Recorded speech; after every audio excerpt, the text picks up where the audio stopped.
Naiz irratian, bigarren kafea.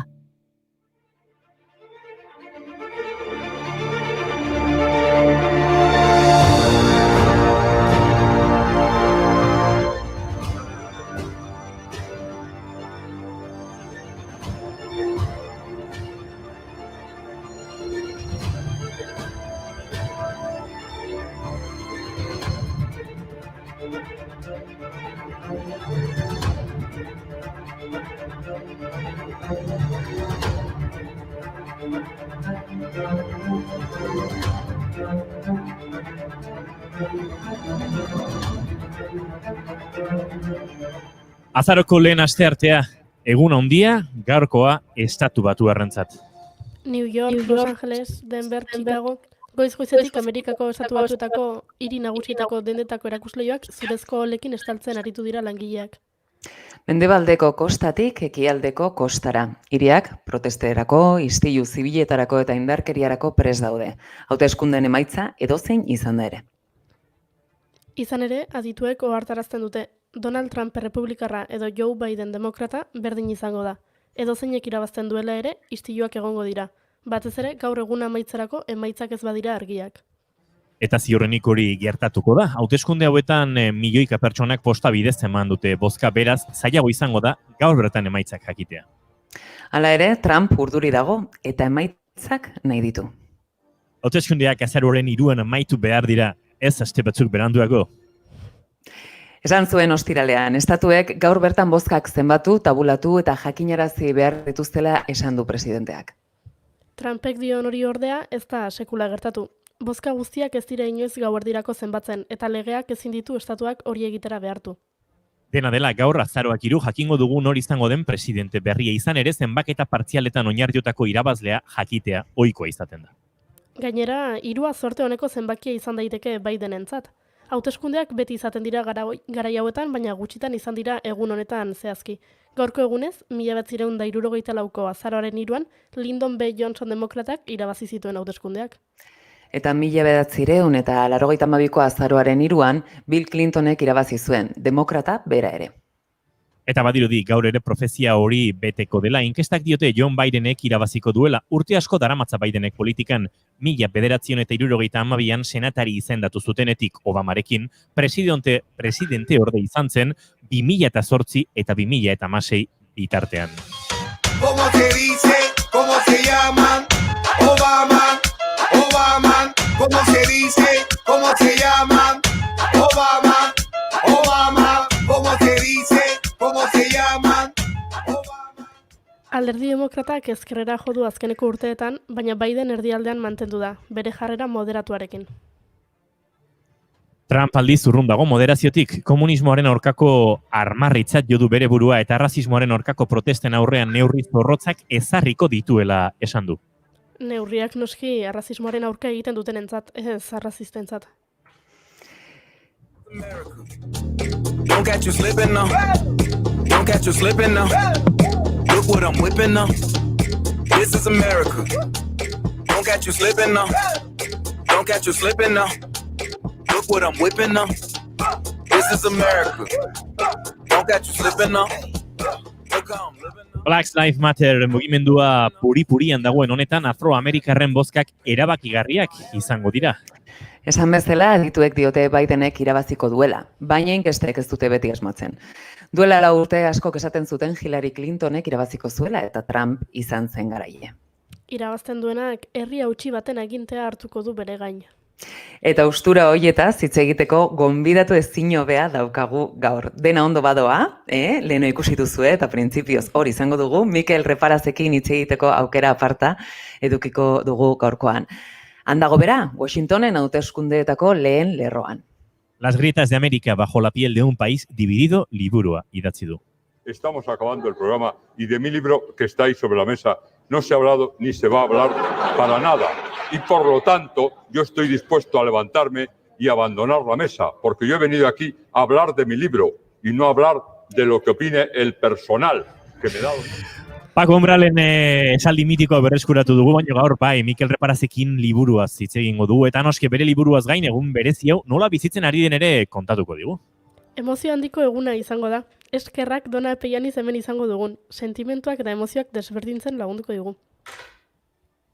Eta beroa Gipuzkoako familia harreragileen elkarteko Maite Pagolarekin hitz egingo dugu. Zer da harrera familia izatea? Nor izan daitekeen harrera familia? Zalantza guztiak argituko dizkigu. Baina hasi baino lehen albiste bat. Agirre Garaño eta Goenagaren La Trinchera Infinita filma aukeratu dute Oscar sarien lehiarako. Zorionak! Ze poza! Eta efemerideak ere aipatu beharko ditugu, ezta? Jaiotzetik hasiko gara? Venga. Gaurko egunez 1968an Alberto Inurrategi mendizalea jaio zen, Euskal Herriko ospetsuenetarikoa eta mundu osoan ezaguna. Felix Inurrategi anaiarekin batera 12.000 igo zituen. Harik eta 2000 urtean Felix hiltzen arte. Erronkariekin jarraitu ala ez ere eztabaida izan ondoren munduko 14 tontor garaienak osatu zituen 2002an. Hori lortu zuen munduko 10. pertsona izan zen. Ara, gaur Jose Urbieta eta Kolo mendizalea bera ere gaurko egunez jaio zen, 1941 Everest mendira egindako 1980ko Euskal Herritarren espedizioan parte hartu zuen. Urte batzuk beranduago, 1950ko azaroaren 3an Ane Asegin Olaza jaio zen, Doraemonen ahotsa izan zen, 22 urtez. Doraemon, ez altze alduzu. Bai, noski. Zuzea, Doraemonen ahotsa, Ane. Bai, ni naiz. Irukiak marrazki bizidunetan sorgin aspertua pertsonaiari jarri zion ahotsa eta Heidin Rottenmeier anderearen pertsonaiari. Ze mitikoa. Gaur ere ospatzen ariko da Raquel Rosario abeslaria, El sueño de Morfeo taldekoak 40 urte betetzen ditu gaur. Eta musikaren munduan, gaurko egunez 1982an Bon Jovik Keep the Faith diska kaleratu zuen.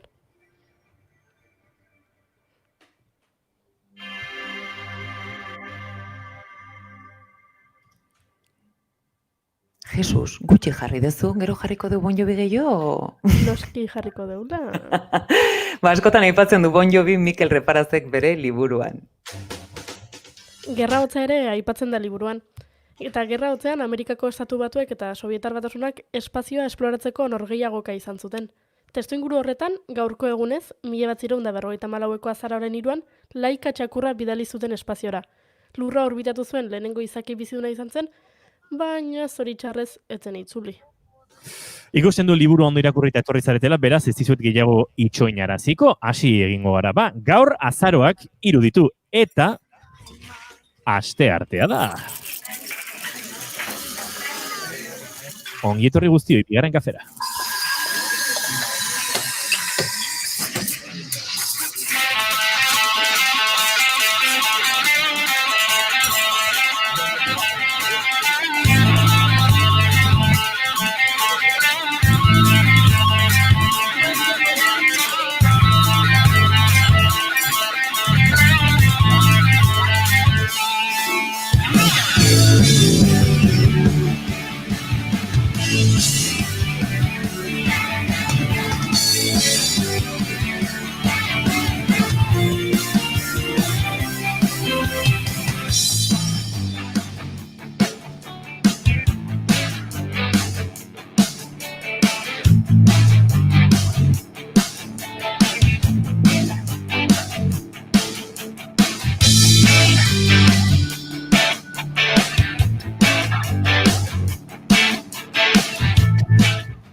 Zuekin, Goiuri Ezeiza. Kaixo! Maitena Salinas. Arratsaldeon Euskal Herria. Eta izketan ari zaizuen hau, Iñigo Asensio. Gaur, 85. du bigarren kafeak, pentsa. Ni jaio nintzen urte, bera, Goiuri. Ez esan zure urtea zein izan zen. Bueno, nahikoa dugu, Hemen vintaxenen inezta, nahikoa dugu.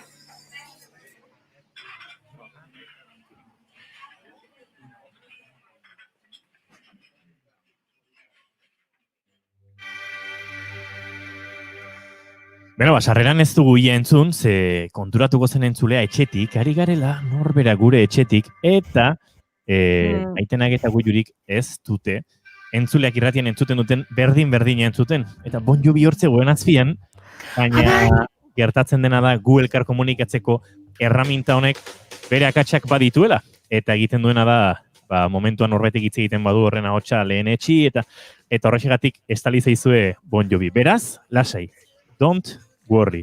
Badugu guk esara bat ere gure saioan, ezta? Horixe, Keep calm and bigarren kafea.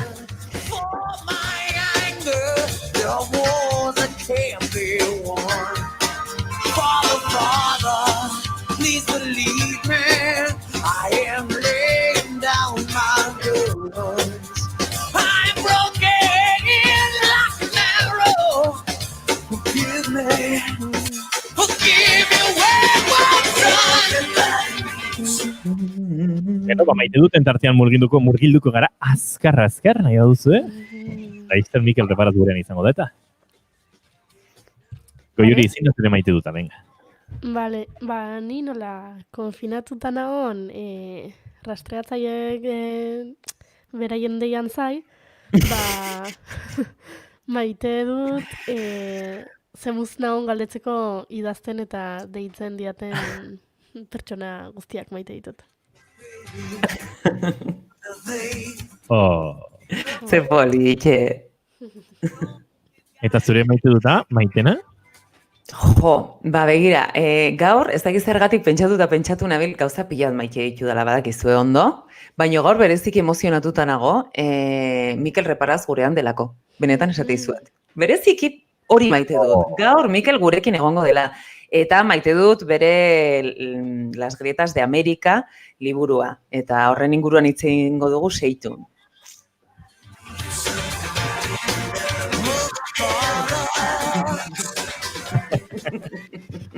Nire maite duta da, maite dut frakasoz edo porrotez jantzitako bat. Ze esan behar nuen, nire maite duta presneuken da zan. Maite dut lagun batek uda hontan, Joseanek, erakutsi zidala Italian, nola ikasi zuen, italiar batekin, italiar kafemakinean kafea egiten. Kapsulak, hili kapsula zoragarrioak amaitu intzaizkit, eta banuken kafea, eta sinaiz egiten.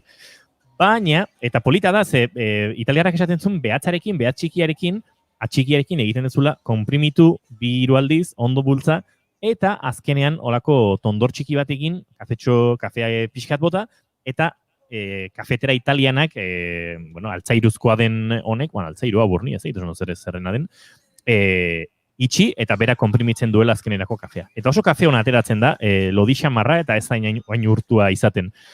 Baina, sarreran murgildu gara, eta ni ere etxetik ari naiz, konturatuko zen entzula dagoeneko, kafe makina ikusi dut, kea, zeriola, eta bota. Eta gainera, gure sarreran izaten ditugu audio batzuk, baina denak gaur motxamarrak ziren, Bon Jovi izan nere aukera kafea sutatik kentzeko, baina zanpatu egin duzue, eta kafea erre egin da. Ai, ama, sentitzen deu, kotxaua. Erakutsi zigun beste gauza bat. Eta da, ez da gitzera nola da, baina gazteleraz ere esaten da, eta irakindako kafea, izorratutako kafea dela.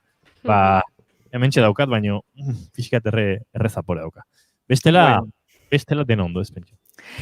Goxotuko deu egoera hau, eta goxotzeko eskatu behar diot Mikel Reparazi, bere kamera pizteko eta bertaratzeko gurera. Hor zain dugula. Zeitu, arratsalduko da. Arratsaldeon, Mikel. Ez zaitu gondo ikusten. Ez, orain bai. Bueno, kafe hau eskatu dut lehen, eta hau da, tamaina txikia. Hau da, kafe txiki bat eskatu dut. Lehen duteko kafetegian. Kafeatu batuetan nena da, erraldoia. Bai.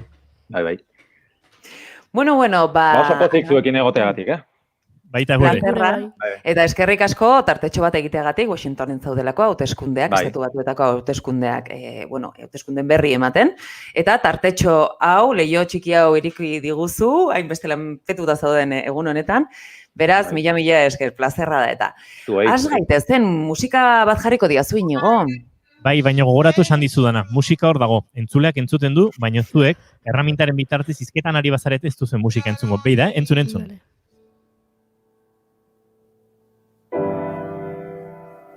and blood at the roots.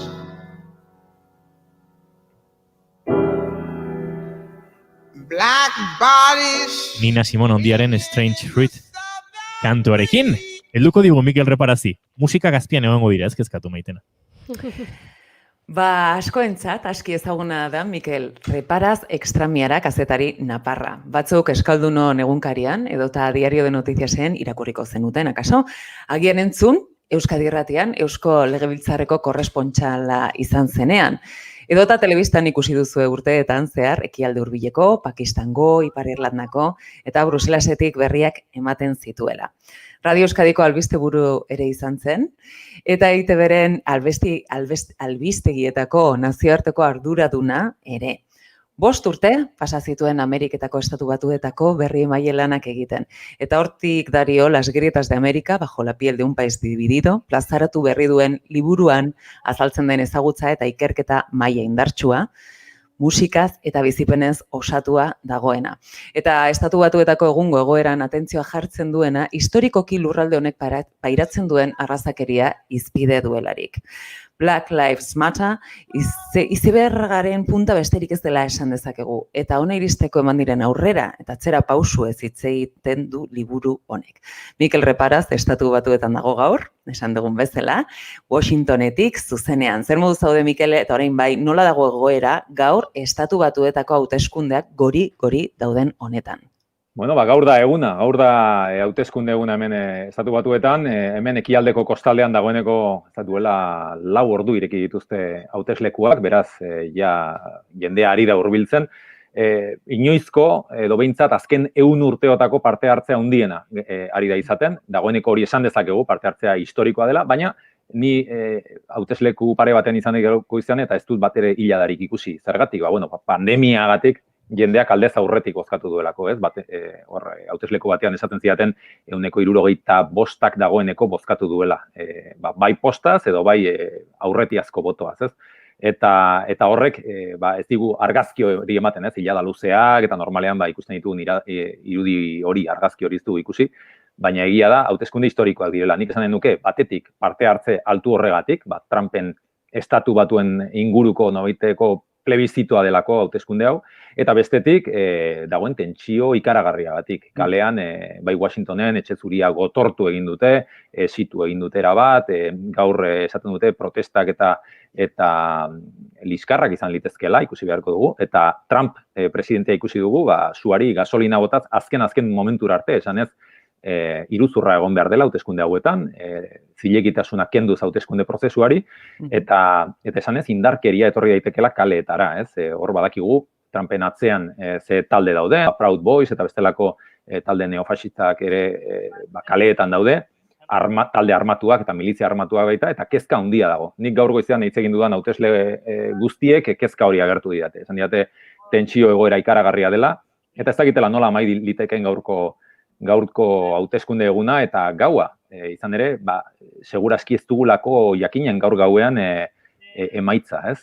Badakizue Auzitegi Gorenak luzatu egin duela kontaketa 2 estatutan, Pensilvania, erabakigarria da estatu hori, eta Ipar Karolinan baita ere, beste estatu swing state edo estatu giltzarri horietako bat, eta beraz, datozen egunotan oraindik kontaketak jarraituko du, eta horrek esan nahi du, emaitza agian ez dugula gaur ezagutuko. Liburuan, Estatu Batuetako hauteskunde emaitzak estatuek, orain komentatu duzun bezala, sukaldatzen dituztela diozu. Hauteskunde egunean gaudela, zer taktika erabiltzen dituzte hauek, boto minoritarioak zapaltzeko? Bueno, horre, hauteskunde sistema oso berezia da Estatu Batuetan, ez da, badakizue, hemen ez dela zuzenean presidentea hautatzen, baizik eta estatu bakoitzak boto kopuru bat dauka, hau da, nolabait ere, pentsa ezagun ordezkari kopuru bat daukala, Floridak, esaterako, Iowak edo beste estatu txikiagoek baino, boto gehiago dituzte, hor, Electoral College edo deitzen den horretan, eta horrek esan nahi du, badaudela estatu zehatz batzuk, giltzarri direnak. Badaude estatu batuetan, New York esaterako, edo California, hor ez dauka inolako aukerarik Trumpek, ez? Estatu demokratak dira, tradizionalki, eta hori aldatuko. Beste estatu batzuk berriz, Oklahoma edo Alabama edo horrelako estatuak errepublikanoak dira, edo Idaho, ez? Euskal komunitatea dagoen estatu hori estatu gorria da, estatu errepublikanoa da. hor ez du aukerarik Bidenek. Baina, badira, hor estatu batzuk, kasu honetan 10 bat estatu dira, batetik bestera daudenak, ez, eta inkestetan, oraindik ez dagoena argi nork irabaziko duen. Eta hain zuzen ere, estatu horietan ari dira kanpaina egiten, ez? Eta gero bada beste aspektu batzuk esan duzu, botoa ematea ez da gauza erraza estatu batuetan. Zuk izena eman behar duzu aldez aurretik, eta ez balin baduzu zure izena zerrenda horretan erregistratu, ezin duzu bozka eman, ez? Gainera, esaterako aurrekari penalak balin badituzu, ezin duzu bozkatu zenbait estatutan. Beraz, horrek murriztu egiten du baita botoa, ez? Izan ere, mundu guztiak ez daukalako bozka emateko eskubidea baldintza horiek hartuta, ez?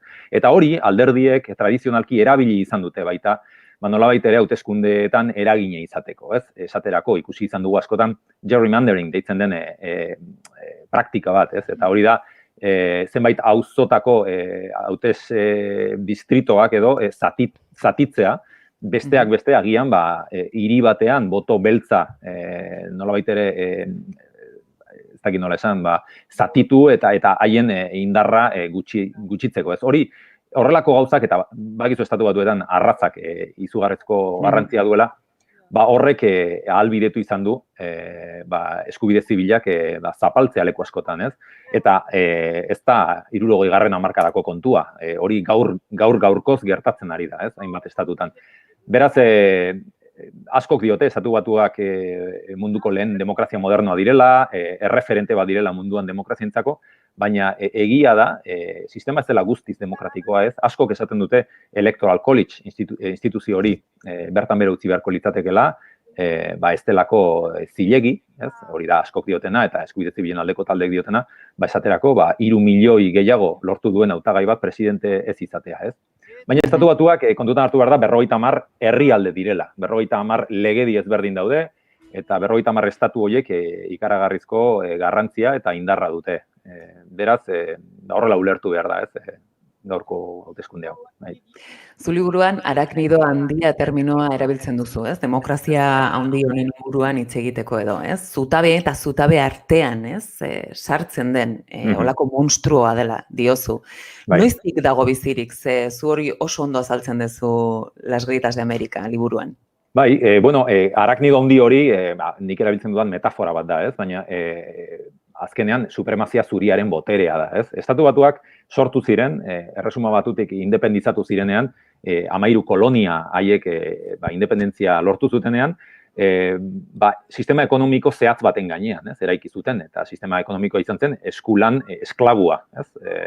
George Washington edo Thomas Jefferson bizalako aita fundatzaileak jauntxo esklabistak ziren, esklabuak zituzten, ez?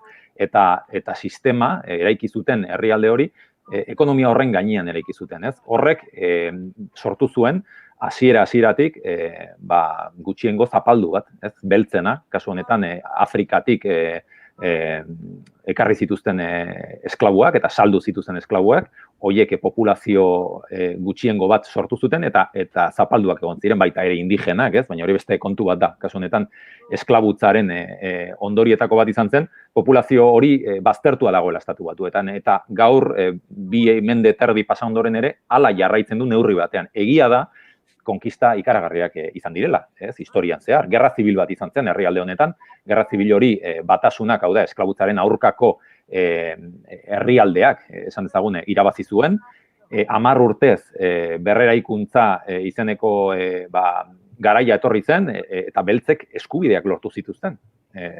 Hau 1875 izan zen. Baina berehala segregazioaren legeak etorri ziren, ez? Berehala atzera pauso bat egon zen, erreakzio bat egon zen. 60. hamarkadan gauza bera gertatu zen, ez? Martin Luther King, Malcolm X, eta garai hartan lortutako konkistak atzera bota zituzten Nixon bezalako presidente kontserbadoreek, ez errepublikanoek. Beraz, nik esaten duana da, aurrera pauso bat ematen denean, hau da, araknido handiaren armi-armasare erraldoi hori deusezten dutenero, armi-armak berriz ere eraikitzen duela sare hori, ez? Eta hori da, behin eta berriz gertatzen ari dena, eta hori da, nik bizi izan duen momentu historiko bat hemen estatu batuetan, Obama eta Trumpen arteko zubi horretan, ez? Nik ikusi nuen nola, ni 2008an Chicagoko Grand Parkean izan nintzen, bertan irabazi zituen hauteskundeak Obamak, ikaragarrizko festa izan zen, nik aitortzen dut unkitu egin ninduela momentu horrek, ez? Lehen presidente beltzak, eta pentsatu izan genuen garai hartan, bueno, gatazka politiko eta historiko hau garaitzen ari zirela estatu batuetan, ez? Eta presidente beltz bat izateak aldatuko zituela gauzak. Etzen ezer aldatu, Obamak ez zituen bere promesak bete, estatu batuetan askotan gertatzen da simboloak duela garrantzia, hau da, presidente beltza, eta badirudi hor amaitzen dela gauza, baina justizia sistema ekonomikoa, etxe bizitza sistema, arrazakeriak eta supremazia zuriak erabat harrapatua duen botere sistema hori etzen inondik inora aldatu. Eta beraz, horrek gero ekarri zuen, berriz ere, arma handi horren sarea berrera ikitzea, eta hori izan zen Donald Trump. Trump fenomenoa, azkenean, nolabait ere izan da, Obamaren aurkako erreakzio bat. Hau da, estatu batuetako populazio zuri konservadoreak erreakzio bat izan zuen lehen presidente beltzaren aurrean, ez? Bere politikak, esaterako Obamak, ez? Osasun sistema berri hori, nolabait ere anti-amerikar bezala ikusten zuten konservadoreek. Populazio hori alienatu edo baztertu egin zuen Obamak, eta gero beltzen artean, eta gutxiengoek ere ikusi zuten promesak ez zirela bete. Eta Obamak ez zituela bere egin behar zituen aldaketak egin.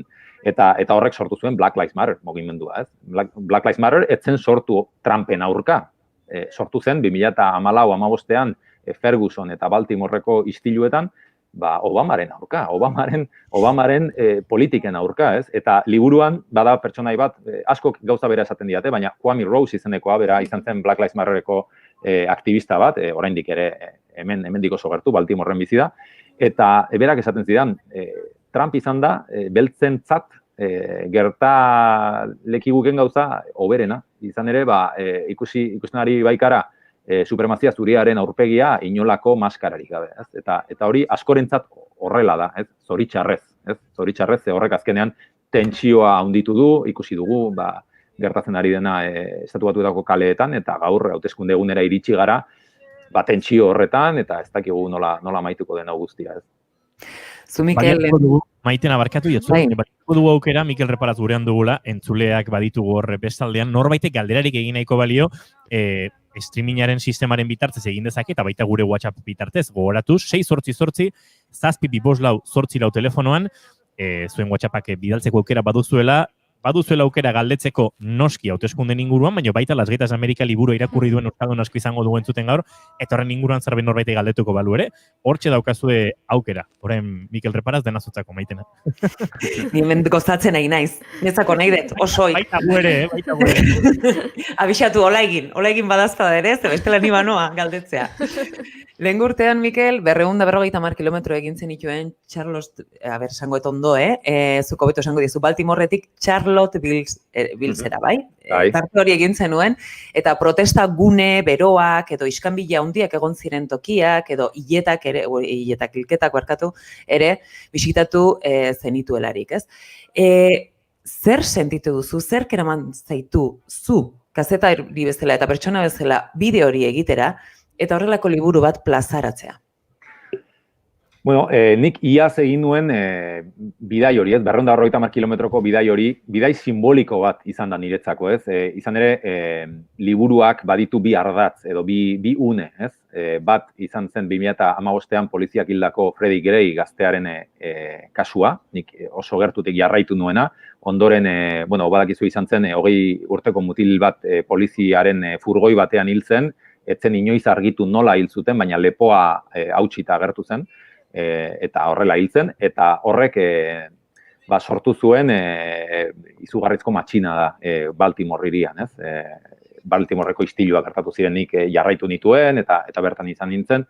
Eta 2017an, 2 urte beranduago, Charlottesville hirian, hemen Virginia estatuan, izan zen supremazista zurien inoiz izan den martxarik handiena, ez? Neonaziak, Ku Klux Klan eta beste hainbat talde supremazista kaleetara atera ziren, eta bertan neonazi batek bere kotxea zarrapatu zuen atentatu batean, eta hil zuen Heather Heyer, manifestari antiarrazista, ez? Eta hor, tartean, 2 urte horien tartean, 2015 eta 2017 artean, aldaketa ikaragarri bat, trauma bat gertatu zen herrialde honetan, eta izan zen Donald Trumpen aukeraketa, eta hura ere jarraitu nuen, ez? Beraz, niretzako Baltimore eta Charlottesville, mapa bat hartzen baduzu, ikusiko duzu, 250 kilometro daudela Baltimoretik Charlottesvillera, eta erdian dagoela Washington. Eta niretzako bidaia hori simbolikoa da. Nolabait ere, Freddie Grayren hilketatik hasi, Charlottesvillera iritsi eta erdian gertatu zen trauma horrekin. Nik momentu historiko hori irudikatu nahi izan dut bidai baten bitartez, eta liburuaren lehen, esan dezagun, lehen atala, bidai hori da, ez? Nik ondoren egiten dudan bidai hori, ez? Urteak pasa ondoren. Eta nolabait ere, hori da azaldu nahi dudana. Zergatik idatzi duan liburu hau, nik telebistarako eta irratirako egiten dituen kronikak hemen Estatu Batuetan, korrespontsan nintzelarik, ez? Eta badakizue irratian, ongi dakizue, kronikek minutu bateko iraupena izan behar dutela, ez? Eta askotan hainbat eta hainbat elkarrizketa, hainbat datu eta gauzak kanpoan gelditzen zitzaizkidan.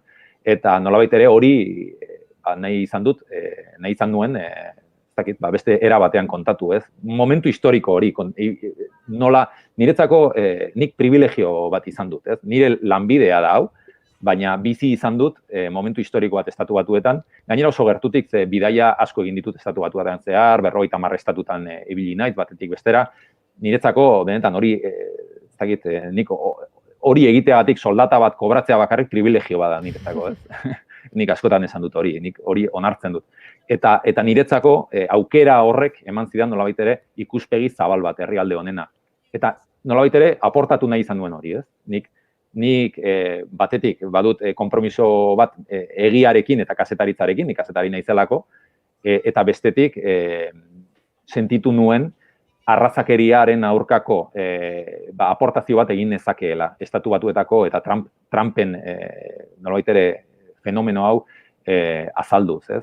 Izan ere, zoritxarrez, Estatu Batuetan egia da konflikto historikoa daukatela, baino nazionalpopulismoak edo fasismoak mundu zabalean geroz eta eragin handiagoa du, ez? Beraz, nik nahi nuen hau azaldu, eta hori izan zen bultzatu ninduena liburu hau idaztera, ez? Arrazakeriaren gaia iruditzen zait dela Estatu Batuetan den gai nagusia, hau da Estatu Batuetako aurpegia, ez? Eta gatazka, ez? Eta hau nolabait ere azaldu nahi nuen, ikuspegi europar batetik, azkenean nik kontatzen dut, ez? Nire ikuspegia ematen dut. Egia da, kazetari bezala, kontatzen dudan guztia, liburuan dagoen guztia, dela kontrastatua, eta dela datuak eta benetako datuak, nik ez dut ezer asmatu. Baino, hori da aportatu nahi nuen ikuspegia. Uzten dizuet galdera botatzen. Liburuan esaten duzu, Estatu Batuen historia ez dela pelikula polit bat, ez da epikoa ere. Eta ez dirudi amaiera zoriontsua izango duenik. Geroz eta arrakala, pitzadura, grieta gehiago dauzka Amerikako Estatu Batuak? Nik esanen nuke, arrakala horiek gero eta sakonagoak direla Estatu Batuetan. Trumpen urteotan ikusi dugu hori, ez? Bi herrialde daude, uneotan eta gaur bozkatzen ari dira, ez? Bi herrialde elkar ikusten ez dutenak. Bi pelikula ezberdin ikusten ari dira. Fox News batetik, CNN bestetik. Arrakala ikaragarria da. Inoiz izan den arrakalarik nik izanen nuke zabal eta sakonena da. Eta gero badaude beste arrakala batzuk, ez? Estatu Batuetan badira hainbat arrazakeriak baditu milaka aurpegi, ez? Eta hori hainbat alorretan ikusten da, eta liburuan ere hori azaldu nahi izan dut, ez? Kolorea du Estatu Batuetan begiratzen, inundik begiratuta ere, gai guztiek dute kolorea, ez? Espetxeek, poliziaren indarkeriak, etxe bizitza politikak, hezkuntzak, ekonomiak, desberdintasun sozialak, Wall Streetek, Hollywoodek, ez? Denak du kolorea Estatu Batuetan. Bota maitena lasai, Bale. Ni gozatzen nahi, disfrutatzen nahi zikerri. Gaur egun mugikorrak ditugu. Hau da, bortizkeria, basakeri, poliziala eta guzti hori, aspalditik dagoen zerbait da, ez da zerbait berria, baina gaur egun baditugu bestelako tresnak, ez? Baditugu gure mugikorrak, gure sakelekoak, nun, gauzak agian grabatu ditzazkegun eta hori seitun, ez, viralizatu egiten dira, ez, sare sozialen bitartez. Horrek onurarik ekarri du, hau da, jendea gehiago sentsibilizatu da, Estatu Batuetan, edo ez duzu desberdintasunik? Bai, nik uste dut hori izan dela mugarri bat, Estatu Batuetan eskubide zibilen aldeko borrokan. Mugarria izan da, 2012 inguru horretan, iruditzen zaigu betidanik izan ditugula, kamarak mugikorretan, baina egia esan oso denbora gutxi daramagu, eta zabaldu zirela, badira, ez dakit, 10 urte dira, mugikorra guztiek kamara dutela. Orduan hasi ginen ikusten, Orduan hasi ginen ikusten poliziak zer egiten zuen gazte beltzekin, Estatu Batuetan. Ordura arte gauza bera gertatu izan da, hamarkadetan, mendeetan, Estatu Batuetan, Poliziaren esku mutil, batez ere mutil gazte beltzak, hori da, esan dezagun, prototipoa, baina, bueno, beste hainbat ere, eta hainbat gutxiengoetako latinoak esaterako, eta horiek sufritu dute poliziaren indarkeria batez ere, Baina hori hasi ginen ikusten, historiaren, ez dakit, behelainopean estalirik zeuden hainbat eta hainbat gauza hasi ginen ikusten. Nola poliziak 8 tiro sartzen zizkion, bat ere armarik ez zuen mutil gazte bati, Mike Brown izeneko mutil bati, edo, ez dakit, edo Philando Castile izeneko ikastetxe bateko jantokiko zaintzaile gazte bat nola, kotxeaz, ez dakit, piloto bat hautsita zuelako edo poliziak autobidean gelditzen duen, eta polizia hurbiltzen zaio, eskatzen dio, bere dokumentazioa, berak esaten dio, bueno, horretarako ireki behar dut guanteran dudan, eta esaten dio, baino ez hurbildu, azkenean, 8 tiro sartzen dizkio, eta bertan hiltzen du, arma bat duelakoan. Eta horren azalpena, nik nire buruari galdetzen nion, nola da posible horrelako egoerak gertatzea, Polizia batek, nik konbentzituta nago, Philando Castile edo Mike Brown zuen polizia, hori ere, esan dut, gizaki bat da, eta konbentzituta nago ez zuela hiltzeko asmorik, eta zergatik gertatzen da, zergatik sartzen dizkio 8 tiro horrela, zer dago horren atzean. Eta horretarako nik poliziekin hitz egin dut baita ere, eta beraiek azaltzen didate liburuan, esaterako Baltimoreko poliziako bikideekin hitz egiten dut, eta esaten didate, ulertu behar duzu, ze beldur dugun, ze beldurra dagoen herrialde honetan. Eta horrek benetan hotzikarak ematen zizkidan. Nola da posible, eta beldurrak, eta egia da, beldurrak azaltzen du, neurri handi batean, hemen Estatu Batuetan gertatzen dena. Eta gertatzen den indarkeria basati hori. Beldurra, zergatik, herritar bezain beste arma dagoelako herrialde honetan. Milioika eta milioika arma daude. Beraz, populazio osoa potentzialki armatuta dago. Eta mutil beltz bat ikusten balin badute kalean, eta hor estereotipo arrazistak funtzionatzen du berehala, hori da pentsatzen duten gauza, lehenbiziko gauza, arma bat izan dezakela, eta arma atera dezakela, eta polizia hil dezakela, eta polizia hori dago ikaratuta, dago, ezagit, askotan kostatzen zaigu, ez dakit, ulertzea, edo egoera horretan, eta bereziki poliziaren azalean sartzea, ez? Nola posible gizaki batek beste bat horrela hiltzea, ez? Konturatu naiz, kasu begiratuta, beldurraren faktore hori beti hor dagoela. Gero beste asko daude, ez? Estereotipo arrazistak, arrazakeriaren edo supremazia zuriaren boterea polizia departamentuetan, zuriek zuzendutako instituzioak dira batez ere, ez?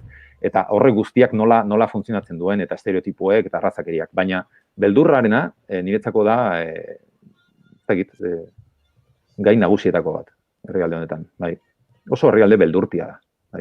Mikel, arrakalen artean beldurra bera izan daiteke, arrakala, arrazismoa, kaso bestea, posizio politiko oso kontra jarri eta benetan banandutako herri horren inguruan ere egin duzu aipamenik. Hemen ere urtetan bizi izan dugu, Euskal Herrian, gaur egun ere Espainia banandu bat, Espainiar estatu banandu bat eta hitz egiten da, askotan sigla politikoen oso menpe bizi izan garela, baina hori guztia, gure gizartean, gure kulturan, oso izkutuan bizi izan dugun zerbait da, eta gainera batzutan ondokoaren sigla politikoak ez ezagutze hori ere, bazen zerbait gatazkarako aukera emantzezakena. Esango zenuke Estatu Batutan, da uste dut hemen Goiurik ere bertan ikasi zuenen baduela, pasarte bat edo kontatzeko, sigla politiko horiek oso garbi azaleratzen direla, gizartearen gehiengoak ez duela arazorik esateko ni hau edo beste naiz, ez dakit galdera doitzeko igual Goiuri ze horrek kontatu anekdota hura, eta ondorren Mikeli botako diogu galdera. Vale. Non egon zinen, Goiuri? Santa Claran, Kalifornian. Aha. Bai, eta izango zen, klase, lehenentariko eguna, hola, eta klase nahi ginen, eta irakasleak galdetu zuen. Eskualtza zuetako zeinek ikusten du Fox News. Eta eskualtza zuten, eta gero galdetu zuen. Eta guain, eskuak altxaz, zuetako zeinek bozkatzeu Partido Republikara eta zeinek demokrata. Eta inork ez zuen zalantzain, denok erantzun zuten. Batzuk alderdi demokrata eta besteek alderdi errepublikarra, baina nik gatu nintzen, pixkat, harrituta, gatu nintzen ara. Ez daukate beldurrik esateko, beldurrik edo konbertsazio oikoa da hau, eta izan zen, klaseko lehenengo eguna, eta gu gatu ginen, denai begi da, guau. Bai, oso ikuspegi interesgarria da hori, ze estatu batuetan, egia da kultura politiko eta demokratiko askoz ere aurreratuagoa daukatela, gurean baino. Alegia, elkarrizketarako eta kasu horretan zure ideologia argi eta garbi azaltzeko eta eztabaidarako preste egote hori, estatu batuetan non nahi ikusi daiteke. Horregatik, nik esaten dut, estatu batuetan trauma bat gertatu dela eta aldaketa bat gertatu dela. Trumpena Amerika ez da horrelakoa. Hemen gauzak aldatzen ari dira. Herrialde hau, nik ez dakit hegemoniaren amaiera den, imperioaren ondamendia den hau, baina gauzak aldatzen ari dira, erabat. Kultura demokratiko hori, elkarrizketaren kultura hori amaitzen ari da estatu batuetan, eta oraintxe bertan ikusten ari gara kalean, eta lehen esan dizuetan bezala, bai Fox News ikusten duenak, orain ez du hitz egiten zenean ikusten duarenarekin, hori aldatzen ari da. Eta horregatik estatu batuak izan dira munduan demokrazia liberalen erreferentea, eta izan dira guretzako ere, askotan guk badaukagu, sentimentu anti-amerikar hori, edo, imperioa, eta baina kulturalki gu, Euskal Herria, kulturalki, estatu batuen orbitan dago. Gu satelite bagara. Zeintzuk dira gure erreferente kulturalak? Non daude? Batez ere estatu batuetan daude, zinea, literatura, musika, eta musika nik liburuan horra asko azaltzen dut, gainera musika ikuspegi ideologiko batetik, eta bada tradizio oso importantea estatu batuetan, tradizio progresista, ezkerreko tradizio bat, oso aintzinetik datorrena estatu batuetan, eta musikak nolabait ere bideratzen duena, Woody Guthrie, cowboy antifascistatik hasi, Bob Dylan, eta Rage Against the Machine eraino, edo hip-hop mugimendu eta hainbat izarretaraino, ez dakit Beyoncé amaituta agian, Egia da, estatu batuetan kultura hori badagoela, eta tradizio demokratiko eta tradizio aurrerakoia, Eta nik esaten dudana da hori aldatzen ari dela. Horregatik momentu batean, eta bada atal bat liburuan Trumpistan deitzen dena, Eta nik orduan esatu dut, hau ja da, ez da Amerika edo, ez da estatu batuak, hau ja Trumpistan da, Eta nik dut gaur hori ari garela ikusten. Segituan galdetuko digun Mikel Reparazi Trumpistan izeneko leku imaginario horrengatik, baina aipatu dituzu, hainbat referentzia musikal. Hainbat, barrezka ari gara Mikel Reparazek irudian erakutsi digulako txapel. Ez dut jantziko, Ez dut jantziko. Make America great again. Beno, entzuten ari garen hau Sweet Home Alabama kantua da.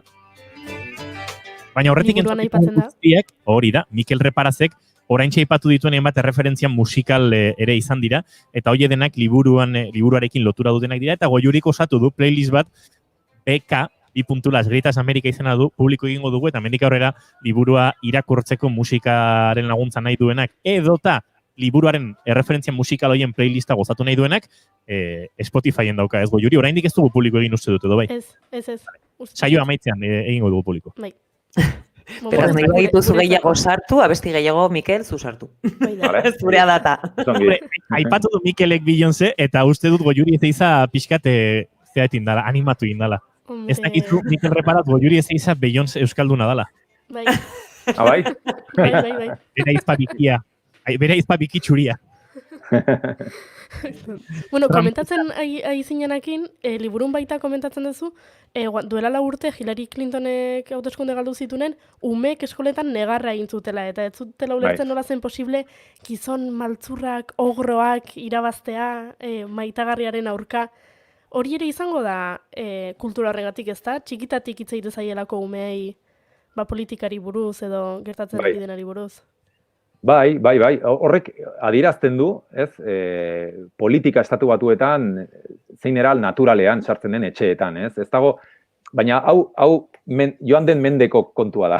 Hau da, Trumpen aurretiko Amerika hori da, ez? Orain gauzak ezberdinak dira. Orain jendeak beldurra handiagoa du. Eta hori gaur bertan, gaur goizan egon naiz hautesleku batean, jendearekin hizketan eta galdetuz, ez? Nori bozkatu diozu? Duela 4 urte, ez dago zalantzarik, jendeak esan zizun argi eta garbi. Orain ere gehienek esaten dizute, argi eta garbi, baina orain ja, batzuek gorde egiten dute, ez?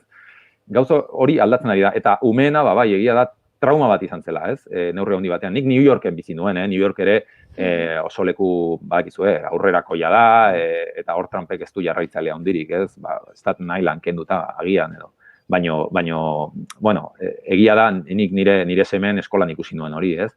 Egun batean etorri zitzaizkidan eskolatik, esan ez, gaur ume askok negar egin dute. Negar egin dute eskolan, ez? Eta karo, esate duzu, nik goratzen dute, egon zen baita ere, une bat, New Yorkeko metroan jendea hasi zen olako post-it batzuk jartzen paretetan, ez? Eta bakoitzak jartzen zuen bere sentimendua, ez? Izan zen, askok izan zuten irailaren 11ako nolabait ere izpiritu bera, ez? Berpiztu zela une horretan, ez? Jendeak nolabaiteko trauma baten aurrean erreakzionatu zuela, baina egia da ikaragarri izan zela New Yorken, orain, egun hartan segurazki Oklahoman ospatzen ariko ziren, ez? Baina bai, egia da, eta kultura horren parte da hori ere, ez? Aipatu duzun hori, bai. Mikel, zure sensazioan arabera eta zure jakituariaren eta esperientziaren arabera, nork irabaziko du gaur? Ez dakit. Eta uste dut behar dugu lau. Orain bai. Vale, inkesten arabera Joe Bidenek, zalantzarik gabe. Eta nik ez dauka zalantzarik Joe Bidenek irabaziko dituen hauteskundeak boto kopuruari dagokionean. Hau da, hortan ez dago zalantzarik, ez? Hillaryk ere ala, ez? Clintonek irabazituen, baino zituen zertarako balio izan. Hillary Clintonek 3 milioi boto gehiago eskuratu zituen. Gehienak, hori bai, Kalifornian izan zen. Beraz, Kalifornia dagoeneko esan dugu, ez? Estatu urdina da, hor Bidenek irabaziko du. Baina nik uste dut irabaziko dituela hauteskundeak. Orain, etxe zurira iritsiko da Biden, nik zalantza daukat. Nik uste dut, nik esanen nuke baietz. Orain, baina gauzak gertuagotik begiratu behar dira, ez? Estatu. Pensilvania oso parekatuta dago. Florida oso parekatuta dago. Ohio errepublikanoek irabaziko dute.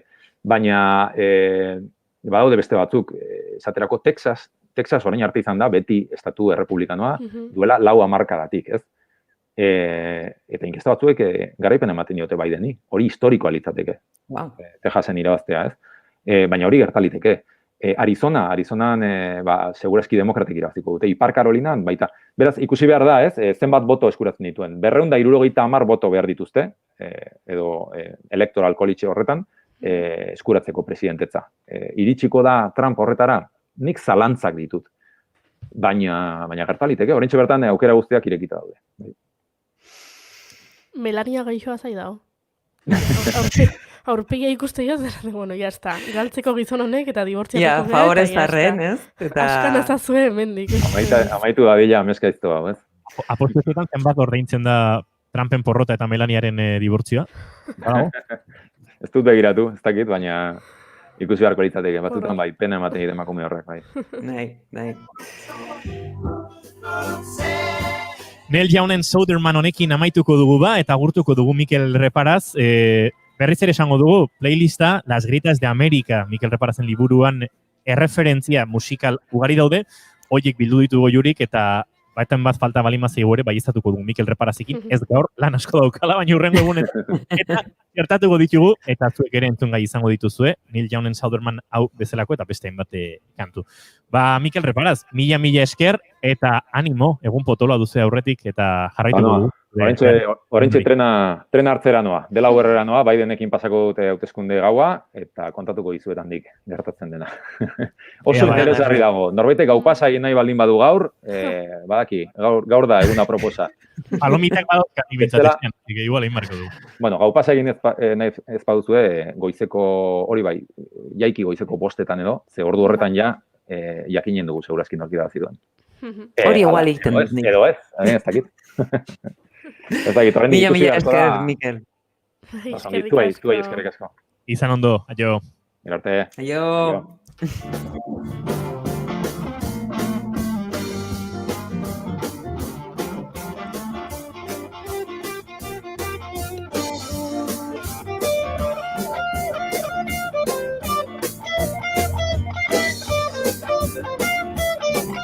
Gozatu Zauderman honekin, Neil Youngekin, eta segituan Dona Apeian iznietu izango du gurean. Mikel Reparazek aipatu ditu trauma elektoralak, emozioak postitetan New Yorkeko metroan, guk ere noski emozioetaz hitz egin behar dugu, baina ez hainbeste emozio elektoraletaz, lasai.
Southern man, better keep your head.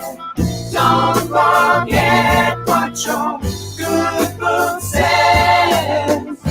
Southern change gonna come at last. Now your crosses are burning fast. Southern man.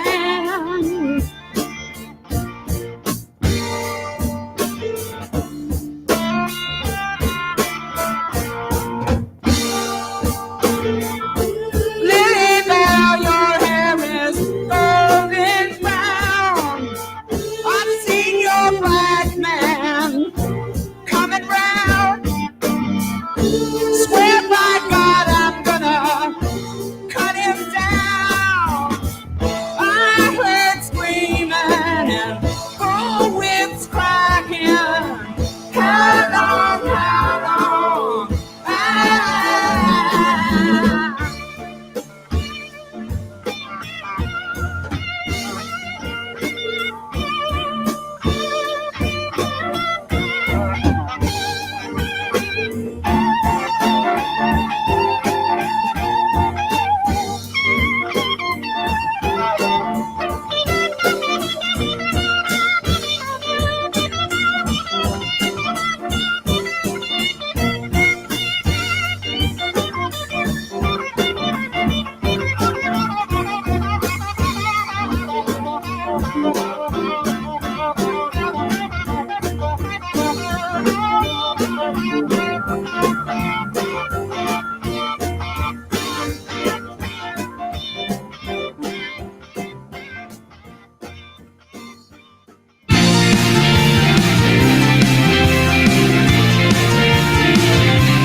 Emaiozu bigarren aukera bat egunari.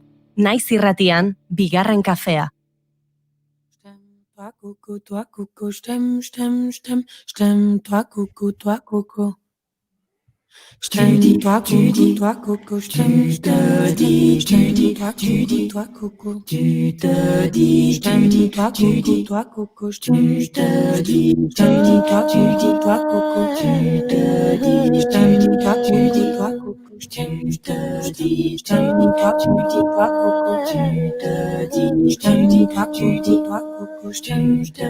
Aurreko astean, aipatu genuen, utzi genuen gaia aurreratuta Dona Apeian iznietorekin emozio eta sentimenduak banatzen, ezberdintzen, zehazten, nabardurak egiten saiatuko ginela, eta ezberdintasun hori eraikitzeko eta marrazteko Dona Apeian iznieto gaur ere gurean badugu.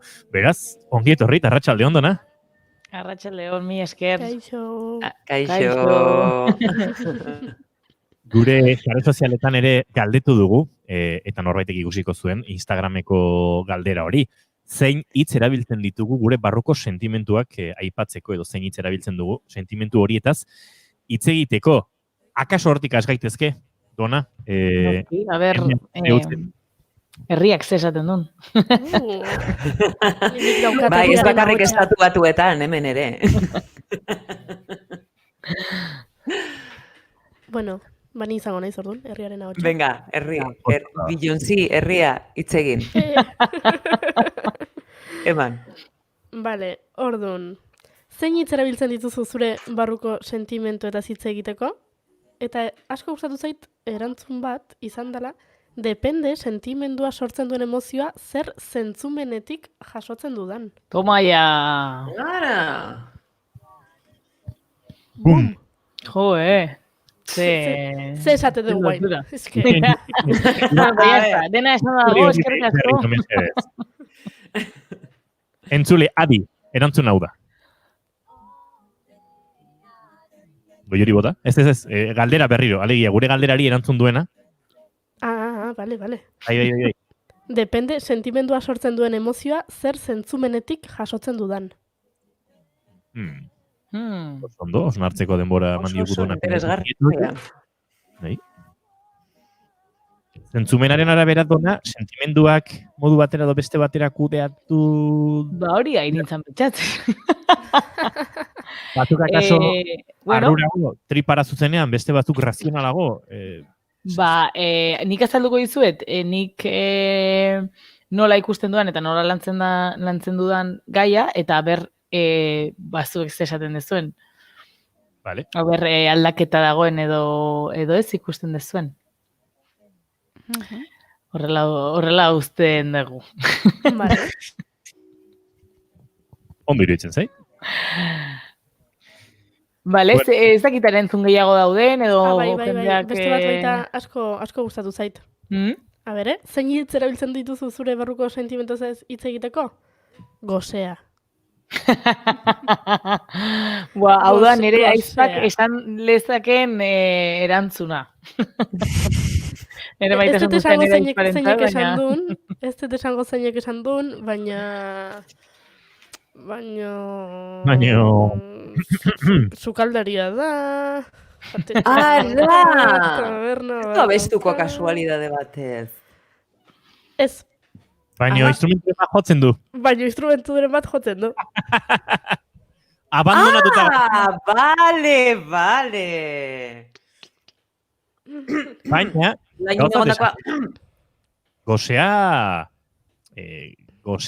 gozea sentimentuetaz hitz egiteko ere, modu askotara ulertu daiteke. Barruko sentimentu, goze utxutxean, edo ez dakit, norbatek senti dezake askatasun gozea, ez dakit zeren gozea, hori ere oso eskalduna da, ez? Oso gure hizkuntzaren hitz bat da, zerbaiten gozea izatea, ez? Amodio gozea izan daiteke, edo ez dakit, edo bidaiatu gozea. Gozea utxunearei egiten dio referentzia esango nuke. Eta orduan, utxune eta motivazio bat da era berean, ez? Gozea dut, beraz utxune bat sentitzen dut, eta hori betetzeko motivazioa da gozea. Gozea evidentemente ez da emozio bat, eta baino bai, kuriosoa da, ze askotan nola gauden esateko, bai erabiltzen ditugu horrelako terminoak, ez? Goxe naiz, edo nekatuta da komodin bat oso handia, ez? Nekatuta nago, bale, hori zure gorputz fisikoa, baino zure emozioak nola daude, ez? Azkenean horre, tapatzen dugu gure kontaktu emozional hori. Nik uste orokorrean, bai emozio hitza izaten dela oso komuna, ez? Olen alago, edo sentimendu hau dut, edo sentsazio hau dut, gero bai egon daitezke beste gozea, edo gero batzutan egiten ditugun elaborazioak. Niri gozearekin zerbait pasatzen zait. Eta da, triste nagoenean, ez dauketa inbesteko gogorik, da bizitzeko gogoa baita galtzen detelako, beraz. Goze falta, ez, bizitzeko gogo falta edo motivazio falta baita da, ez? Zuk esaten duzun utxune hori, ez? Baina batzutan utxune hori agian ez duzu sentitzen asetu behar dezunik, eta gosearekin hau da fisikoki ere sentimendu batek nola ez, erantzun duen gorputzean, ez? Beste bati aldiz, igual antsiedadeko tristurak jateari ematen dio. Esan nahi da, ze kurioso da bakoitzarentzat bai, ez? Mundu bat izan daitekela. Gosearen interpretazio hori ere. Nik beti dauket gozea, eta guain baita gozea daukat. Eta nik uste horregatik ez diatela deitu Osakidetzatik. Zesan dute, honek gozea galdu arte, hau ondo dago, ez dio deituko. Eta nik uste horregatik ez diatela deitzen. Bai, nola erantzuten diogun egoerei, edo, bueno, pues, bakoitzak bizitzen ditugun momentuei, pues, hor bakoitza mundu bada, eta orokortzea horregatik niri ere ez zait asko gustatzen, baina bai daudela tendentzia batzuk, joera batzuk, eta bueno, gero behar degulako orokortu ere bai komunikatzeko, ez? Bale, aurrera jarraituko dugu, ez dakit beste baten badagon goi hori hor badaude. Beste bateko la definitu, barne korapilloak. Eta, gero, hitz egin ondoren, hauek, sentimendu hauek kaleratu ondoren, ustualdia. Ustualdia. Vale. Zerra. Oso digestibo dena, ez da? Bai, kurioso. Gure kulturan ere badago, ez? Nik uste hontaz, akaso beste egun batean hitz egin ez dakila luzeago, baino dolua eta janaria lotzen dituen joera bat, ez?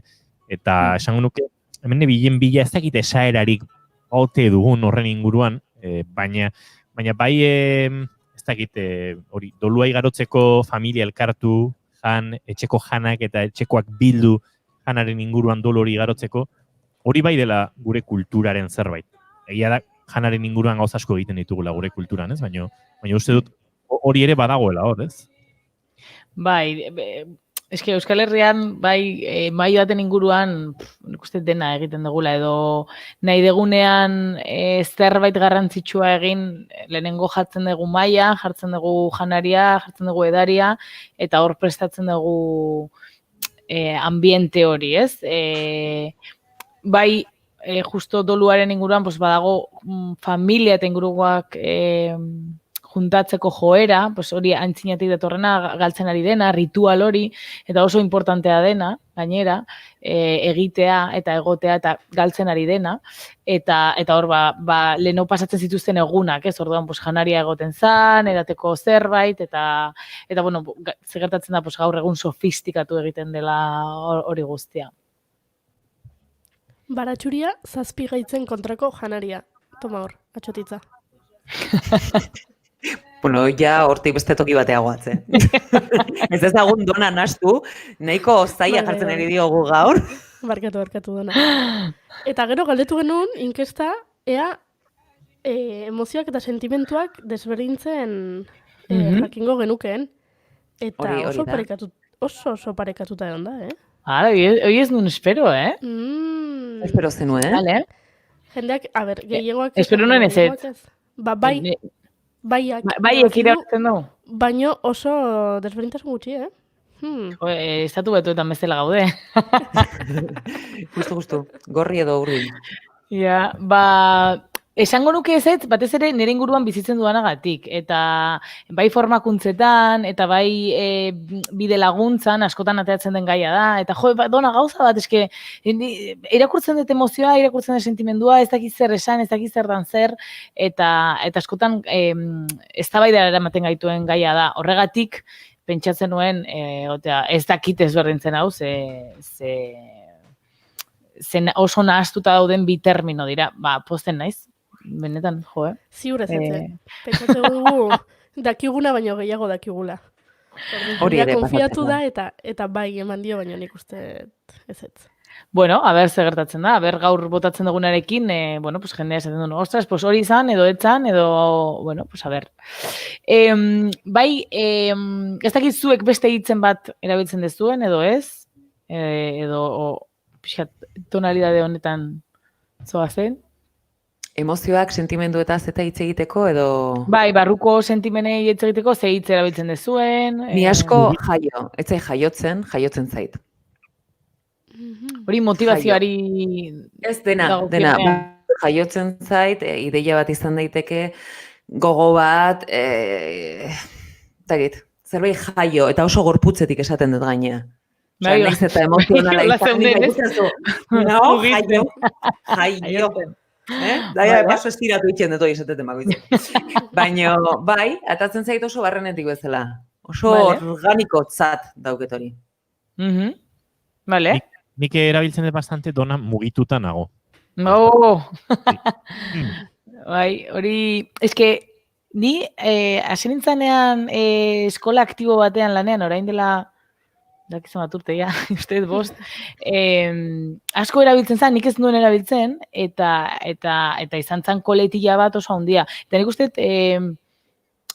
hau mugitu zait, bestea mugitu zait, uste hor dela ere bai nolabait komodin bat, jaio bezala, ez?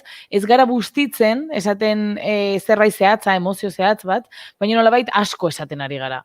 Ez, gorputza jartzen dugu jaio, azkenean zuk esaten zuen bezala Maitena, gorputzetik da, ez? Eta gaina gorputza mugitzen duzu, eta Asensio zuk diozun bezala, hau mugitu zait, nolabait konfidentzia bat esaten ari gara, oso barruko zerbait, eta bueno, termino interesgarriak dira.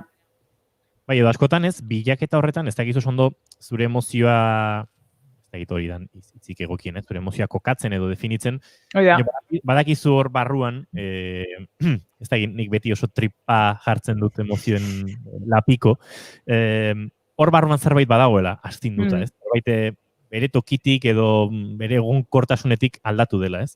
Hori da. Eta, bai, hortik pixkatu. Azkenean mugitzen zaigu barru guztia, ez, emozioekin, edo, bueno, orain ikusiko dugu zer dator lehenengo, emozioa edo mugimendua, baina bai, representazio poetiko bada, nik uste dut. Bai, pixkat. Guk lagunen artean esate dugu, putzu beltza. Zerri? Barrun daukezunen sentimentu bat, eta ez izunen kanporatzen, eta beti gure artean, ai, a ber, putzu beltzoi? Zer da hor, putzu beltza dago, putzu beltza? Ze polita nola sistemetan, ez, taldeetan sortzen dugun hizkuntza bat X gaiak hitz egiteko, bueno, edo justo hori, putzu beltza da guretzako hau, ez? Edo mugitu, segun ze ambientetan, adierazten du hau, edo hau jaio zait, eta badakigu ja, Maitenak hori esaten dunean, horretara bideratzen dula bere esanahia. Eta oso interesgarria da nola gizartean sortzen diren horrelako, bueno, hizkuntza familiak edo komunikatzeko abileziak, edo lenguaia, ez? Bai, hori da, kodeak. Eta azkenean, emozioa eta sentimendua eta gogoaldartea eta justo gaur landuko ditugun 3 termino horiek, justo hori dira, kodeak dira. Bai, nik esaten dut, egontzan garai bat, hau azaltzen nunean, jartzen nuenan, gero juna izazaltzen zehazki zer da, baina pixkat ideia bat egiteko, 3 termino hauek esaltzen ditunean, esaten nun, zuek pentsatu bizkotxo bat egiten ari garela, ez? Sentitzen dugunaren bizkotxoa. Eta segun zenbat denbora pasaden bizkotxo horretan, ingrediente batzuk egongo dira eginago edo ez eginago, bez batzuk pasatak egongo dira, eta pixkat metafora horrekin, esaten nun, azkenean sentitzen duguna barruan bizkotxoa da. Eta berdin du pixkat pasata dagoen, edo oraindik egin gabe dagoen, edo dena delakoa, baina dena bizkotxoa, eta bizkotxoak behar ditu ingrediente batzuk. Eta ingrediente horiek nahazten ditugunean sortzen da bizkotxo hori. Orduan azkenean, importantena beti izango da barruko horri, erreparatzea, atentzioa jartzea ze gertatzen zaigun barru horri, eta ez hainbeste etiketei. Bai? Etiketak garrantzitsuak dira ze behar ditugu komunikatzeko, behar ditugu, ez bakarrik kanporaka komunikatzeko, baizik eta gure buruarekin ere komunikatzeko, eta jakiteko zer dan, zer eta zer ez dan. Dakigun bezala, eta aurreko saioan ere esaten nun, maila dela eta aulkia dela ezaugarri zehatz batzuk dituelako, horrek balio digu mailan ez esertzeko eta aulkian ez jartzeko jana. Ez? Orduan, emozioen munduan berdina da. Baina jakin behar dugu azkenean terminoak eta hitzak direla. Eta, hau esan da, saiatuko naiz esplikatzen, bueno, zer dagoen hemen barruan. Eta horretarako egingo erreferentzia txiki bat, edo enkuadre txikitxo bat egin historian zehar, enkuadre historiko bat. Azkenean, gaur egun emozioei leku handia ematen ari zaio, edo ematen ari gatzaio. Eta polita da, eta interesgarria da, eta nik uste hobeto jungo zaigula bizitza horrela, edo pentsatu nahi dut. Baina hau ez da horrela gertatu, bai? Kristo aurretik 200 garren urtean gutxi gora bera, Platon, Sokrates eta Aristotelesen garai horretan, emozioetaz hitz egiten zutenean, bai behaiek esaten zuten emozioa gure gorputza eta bizitzaren parte zela, eta ez zuten separatzen nolabait, ez? Emozioa gizakiaren bizitzaren parte bat da. Eta onarpen bat zegoen. Baina, unda piko urte pasa ala estoikoak, beste filosofia kontzeptu bat sortu zuten hoiek, bai, separazio bat egiten hasi zean, ez? Burua gauza bat da, gorputza beste bat, orduan, gorputzean emozio dago, buruan arrazoia, eta hor hasi zen pixkat, horri hasi zitzaion nolabait karga emozionala jartzen, burua ondo, gorputza ez. Arrazoia ondo, emozioa ez. Eta hor, kristautasunak ere bai, edo pentsamendu kristauak horrekin jarraitu zuen, eta pixkat hori konpartutu zuen, eta gaina areagotu egin zuen, ez? Nolabait, pertsona razionalak dira onak, eta pertsona emozionalak ez, pertsona emozionalak ziren animaliak, ziren emakumeak, eta emakumea izatea, eta animalia izatea, ez zegoen ondo ikusia, gizona izan behar da, arrazionala, pixkat, hori zegoen gizartean, eta hau kontatzen dut ze hortikan gatoz. Horrek iraun zituen urte desente, Darwin, 1800 garren urte hasieran, bere ikerketei esker, esan zuenean, aizu gauza bat, emozioa existitzen da, emozioa ez da zerbait txarra, emozioa elkartzen gaitu, denoi, bai gizona, emakumea, animaliei, eta emozioi esker bizitzen duguna, ez? Eta, bueno, pixkat Darwin izan zen, alderdi zientifikoa jarri ziona emozioei, eta hortikan pixkat desmitifikatzen hasi zen emozioaren kontzeptua. Gero ja, gatoz azkenengo mende hauetara, ja pixkat Mayer eta Salobei izan zian bi ikerlari zeinak ikuspuntu zientifiko eta teoria sakona ezarri zioten emozioei, eta gero, pues, orokorrean ezaguna den Daniel Golemanek adimen emozionalaren liburua sortu zuen, 1985ean, izugarrizko arrakasta izan zuen, eta hortikan teoria, komerzializatu eginda eta teoria asko sortu dira, ez? Komerzializatu edo herriarentzat luzatu da, ezakit nola esan. Demokratizatu igual, ez? Bai, demokratizatu, eta, bueno, gauza asko egin dira adimen emozionalarekin, baina bai, demokratizatu egin da. Eta hortikan, asko liatu gabe, bai, teoria konbentzional bat, edo teoria basiko bat sortu zen esaten zuena, eta esaten duena gaur egun ere bai, emozioak garunean, denok, pertsona guztiak emozioak ditugu, eta emozio horiek datoz garunean ditugun aztarna edo zirkuitu emozionalen gatik. Eta teoria konbentzional horrek esaten du denok ditugula zirkuito edo aztarna emozional berdinak. Vale, hori teoria bat, orain dela urte gutxi, pixkat Darwinetik eta Mayer eta Salobeietik datorren mugimenduagatik sortu den teoria bat, baina azken urte hauetan, eta hau da pixkat bat nik honi eutxi nahi diot, eta azaltzen dizuet hemen ezakit norbait ikusten ari baldin bada, Lisa Feldman Barrett, psikologoa eta ikerlariak, pasaditu azkenengo 25 urteak ikerketa egiten, pixkat ikusteko gure barruan, garunean ditugun aztarna eta zirkuitu emozional horiek hori ikusteko, ez? Eta esaten du ez ditula ikusi. 25 urte eta gero, hor ez dagoela aztarnarik, ez dagoela zirkuitorik, bera asaltzen du zientifikoki, ez, liburuan, eta esaten du emozioak guk sortzen dugun, gizaki bakoitzak, pertsona bakoitzak, bere emozioak sortzen dituela. Baina alderdi soziala dakatela ere bai. Orduan, nik gaur hortaz hitz egin nahi dut, eta horretarako ez dakit jarri dezakegun bere TED Talken zatitxo bat, nik uste oso ondo azaltzen dula bera hor. Ikusi eta entzun egin. Hori da. And understanding what emotions really are have important consequences for all of us. Emozioak benetan zer diren ulertzeak ondorio garrantzitsuak eskaintzen dizkigu guztioi. Zientzialari bezala, emozioak ikertu ditut azkeneko 25 urteetan. Nere laborategian, pertsonen aurpegiak aztertu ditugu, garunak bidaltzen dituen seinale elektrikoak neurtuz. Giza gorputza ere aztertu dugu, 100 ikerketa fisiologikoetan oinarrituta.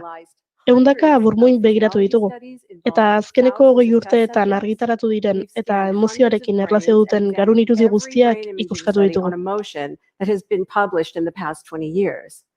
And the results of all of this Emaitza research is beti da berdina. overwhelmingly consistent. Zuk sentitu dezakezu zure emozioak zure barnean errotuta daudela eta aktibatu egiten direla, baina ez da egia. Sinistu dezakezu zure burmuinak emozio zirkuituak dituela eta horiekin jaio zarela, baina ez da egia. Are gehiago, mundu honetan inorrek ez du emozio zirkuiturik burmuinean. Orduan, zer dira emozioak? Jarri gerrikoa. Emozioak usteak dira, konjeturak. Milaka milioi zelula elkarrekin lanean ari direnean, gure garunak egiten dituen usteak. Well, strap on your seatbelt because Straffen Silva. Asko gustatzen zain ere emakume hau, ze ondo egiten euskeraz emakume horrek, ezta? Bai, benetan bai, ez hotxe derra. Eskerrak zinduntzen, nik bestela gaia ja potolito xamarra da, eta orain ingeles ez dakit gehiagik lortuko nuken, así que pakitzeko oso anglofilak zeatela, baina hemen zea. Hala da. Asko gustatzen emakume hau, ze oso ikerlari potentea, ez potentea ez egiten esan, oso ikerlari sutsua da, ez? Eta bere gaia asko daki, baina gero ikusten duzu eta ematen du ez dakit, zure bizilaguna. Orduan, ez dakit, baka zerbait hor oso gertukoa egiten duena. Berak esaten du, justo azaltzen du berak, eta esaten du emozioak usteak direla, ez? Gizakiak edo pertsonak sortzen dugun konjetura batzuk. Nik gogoratzen naiz lehenengo aldiz hori entzun nuenean eta irakurri nuenean liburua iaia burmuinak esplotatu egin zian, orain arte sinistu egun guztia nun gelditzen da, ez? Eta izan zen niretzako emozionalki egia esan, potentea izan zen, bizia izan zen epe hori, ez? Pixkat desikasi behar nuen garai hori. Nik esaten dut emozioak hitzak direla, kontzeptua. Guk hori, leheno esan dudan berdina, behar dugu jakin hau dela poza eta bestea dela tristura. Bestela, nik ez nekin ezingo nuen jakin zer egin eta gainera ezingo nuken komunikatu hori, ez? Eta komunikatu beharko nuke justo sentitzen ari naizen mugimendu guztiak. Orduan, ere, kontatu nahi dizuet pixkat emozio hitza latinetik datorrela, emotio hitzatik, eta hor emotio hitza dator emovere, aditzatik, eta hor ikusten ditugu bi zati, eta movere izango zen mugimendua, mugitu trasladatu, hemendikonea, eta hori nolabait aldentzea toki batetik bestera. Eta nik egiten dut hori emozio hitzarekin ere banatzen dut eta mozioa. Eta hor oso ikusgarria da nola da, mozioa da mugimendua eta zientzian deitzen zaio energiari. Azkenean emozioa da mugitzen gaituen energia edo gure energia mugitzen duen hori. Emozioa txispa bada, emozioak mugitu egiten gaitu, emozioa oso laburra da, eta emozioa oso interesgarria da, emozioak berezko ibilbidea du. Emozioarekin, bizitzen dugun emozio edo mugimendu korporal, sentsazio guzti horiekin, ez badugu ezer egiten emozioa 20 minutuetan desegin eginda, edo transformatu eginda, edo jun eginda, edo deitu nahi dezuen bezala, baino 20 minutu baino gehiago ezin gara emozionatuak egon. Ezin gara emozio bat bizitzen egon 20 minutu baino gehiago, ze nola emozioak etiketak dira eta sentsazio korporalei egiten diogun erreferentzia, sentsazio korporal berdina bizitzen 20 minutu baino gehiago, ikerlariek diote ezin garela egon. Eta ni, de hecho, esango nuke gutxiago, baina, hori ja dira nire ikerketa pertsonal eta profesionalak, baina horren inguruan. Orduan, nik orain galdera bat luzatu nahi dizuet, eta zuek noiz baita egontzeate 20 minutu baino gehiago, haserre, triste, nazkatuta, ezakitan txitarekin, estresatuta, pozik, euforiarekin. Emozionatuta alegia, ez? Ze zaila. Zaila da, ni ezin esaten asarre, ez, baino esan dut, bueno, baino estresatuta adibidez, bai. 20 minutu baino gehiago, bueno. Esango nuke oain, entzuli esango nieke. Zein ez da, 20 minutu baino lehenago, osea, baino gehiago estresatuta egon. Sensazioa behintzet. Edo kezkatuta, baina, bueno, hori ja beste gauzat izango litzateke, agian ez emozioa eta sentimendua luzeagoa dalako, edo... Sentimendua luzeagoa da, ja, eski, guazen sentimendua zitzen. Ni beti horrela ulertu detelako, Hau da, emozioa zerbait motxagoa zala, sentimendua aldiz zerbait, bueno, denboran mantendu egiten zena, eta hori, bueno, ni beti ulertu dut horrela, eta hori da nire hausnarketa, baina ez dakit horrela dan. Bale, esaten dizuet ala dela. Berez, teoriaz, emozioa ezin da 20 minutuz baino gehiago bizi, edo mugimendu korporal horiek bizitzen baldin baitugu 20 minutu baino gutxiagoz emozioa deituko diogu. Beraz, bai luzeagoa da, eta luzeagoa denean sentsazio hori sentimendua deitzen diogu, eta edo baina zein da ezberdintasuna, edo zer sortzen du, zergatik gauza bada sentimendua eta bestea emozioa? Zer uste duzu? Agian beraien funtzioaren arabera izango da, ez? Emozioa momentuko agian erantzun bat behar duelako, edo behar duzulako, bizirauteko, erabatea bestea, psikologikoki, emozionalki edo fisikoki bada, ze estres adibidez biziraupenetik dator. Gaur egun ez ditugu duela, ez dakit 20.000 urte genituen, ez, erasoak, oraingoak ez dira hainbeste eraso fisikoak, ez gaitu jango agian animalia handi batek, baino erasoak invisibleak izaten hasi dira, emozionalki erasotuta sentitu gaitezke. Non daude eraso horiek Maitena? Norberan buruan, eta nola jasotzen dituen. Baino, badau instintoare bai. Eta instintoak ere esaten dizu, eta gorputzean oso rotuta dagoena, noiz zerbait kalte egin diezazuken. Beste gauza bada, gero zu horren gainean kapak jarri dituzula, ez? Eta hor, zure irudipenak sortu duela beste bigarren mundu bat, ez? Baino instintoa baita hor dago, eta gorputzak asko du esateko. Eta ni behintzet, gauza hauek aztertu izan ditu denborarekin, eta gorputzaren jakituria defendatzen dut beti. Oso baztertuta duguna. Emoziekiko eta sentimentekiko. Kora gorputza. Kora gorputza. Bueno, gertatzen da, eta pixkat, leno enkuadre historiko hori hortaz hitz egin dugunean, gatozenez buruari garrantzia emateaz, orain, badago nolabaiteko filosofia ez gorputza garrantzitsua da, eta ondo dago hori rekuperatzea, baina rekuperatu behar dugu. Ze askotan, nik ikusten dut, edo iruditzen zait, bai, gorputza daki gauza asko, baina gorputza bakarri begiratzen baldin badugu, ahaztu egiten gara gizakiaren justo doain haundiaz, dela razioa eta pentsamendua, ez? Orduan hor, ekilibrio bat edo oreka bat bilatzea. Hori da, gorputza esaten danen da, gorputza batzea dagoenari, egoa askotan buruan dugu, eta iruditzen zaigu bakarrik, hau garela, ez? Hemen gora, nik esatezu entrenatzaile pertsonala ere banaiz, eta 10 urtetan jende asko tratatu dut, eta ez bakarrik fisikoki, zu pertsona bat ez duzu bere gorputza tratatzen, bere emozioak tratatzen dituzu, bere egoera. Eta ikusi ditut aldaketa nabarmenenak, beti ere gorputzatik egindako, ez, terapia moduan izan da. Eta horrek harritu naua alegia, ez? Beti pentsatzen nolako kontrako bidea zela. Eta, bueno, pentsatzen da pertsonaren arabera izan daitekela ere bai, baina oso interesgarria iruditzen zait dena kontutan izatea batera, bai, jakina, ez baztertuz, ez bataz bestea.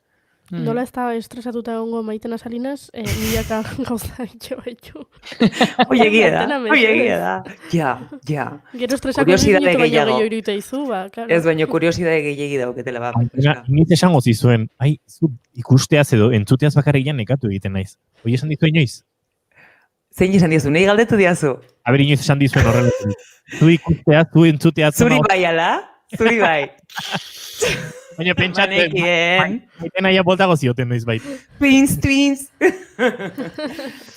Bueno, Dona, baitulita pixkat emozio eta sentimenduetara. Ez dakit, nik, akaso, emozioa erreakzio psikologiko edo fisiologiko edo ez dakit, erreakzio naturalagotik edo egiten dugun zerbaitetik, eta sentimentua berriz horren pixkat ondorioa edo gerora pixkat geratzen dana, ez dakit. Interesgarria da, aipatzen duzuena, nik uste dut justu hor dago la pixkat nahasketa. Lehenengo horra aipatzeko dakat, hasieran aipatu dana, dena, bai emozioa, bai sentimendua, bai gogo aldarte hori, edo deneiri, nik erabiltzen bada eta haserre hitza, egon naiteke haserre hitza emozioari jarri didezaioket haserre hitza, sentimenduari jarri didezaioket haserre hitza, eta gogaldarteari haserre hitza. Hau da, al naiz egon haserre emozio bezala, al naiz egon haserre sentimendu bezala, eta ez naiz egon haserre gogo aldarte bezala. Azkenean, bizkotxo hori da, ez? Dena bizkotxoan sartzen dugu. Ze gertatzen da, emozio bat, sentimendua bihurtzen da, nik emozioa da txispa bat, bai, impultso bat, energia bat, lehen ikusi dugu bezala. Edo, bueno, zuzenago esan da, emozioa da txispa horri, energia horri, bulkada horri jartzen diogun etiketa, bai? Sentimendua izango zen, nik txispa horri pentsamendua jartzen diodanean, hau da, txispa bati egurra jartzen diodanean, pentsamendua metaforan zu bat sortzen dut, ez? Sentimendua da zu hori. Nik bulkada bati jartzen baldin badiot, eski begira zer egin du, klaro, eski hau egin behar dut, eta bestea, edo, azten naizenean pentsatzen, bai konstienteki edo orokorrean inkonstienteki, ze emozioak mugitzen zaizkigu gure inkonstientean, ez? Hori egiten dugunean, sortzen dugu, gure gorputzean deritzogun kontzeptu bat dela sentimendua, eta sentimendua da, intentsitate gutxiago duen gorputz mugimendu bat, baino denboran luzeagoa dena. Hau da, ez dut hain intentxo bizitzen, baino egon naiteke astebete edo egun batzuk hori sentitzen. Intentsitate lausoago batean, baino hor dago, konstante bezala. Ez, zergatik, ni nagolako ruku ez dudalako askatzen, bai?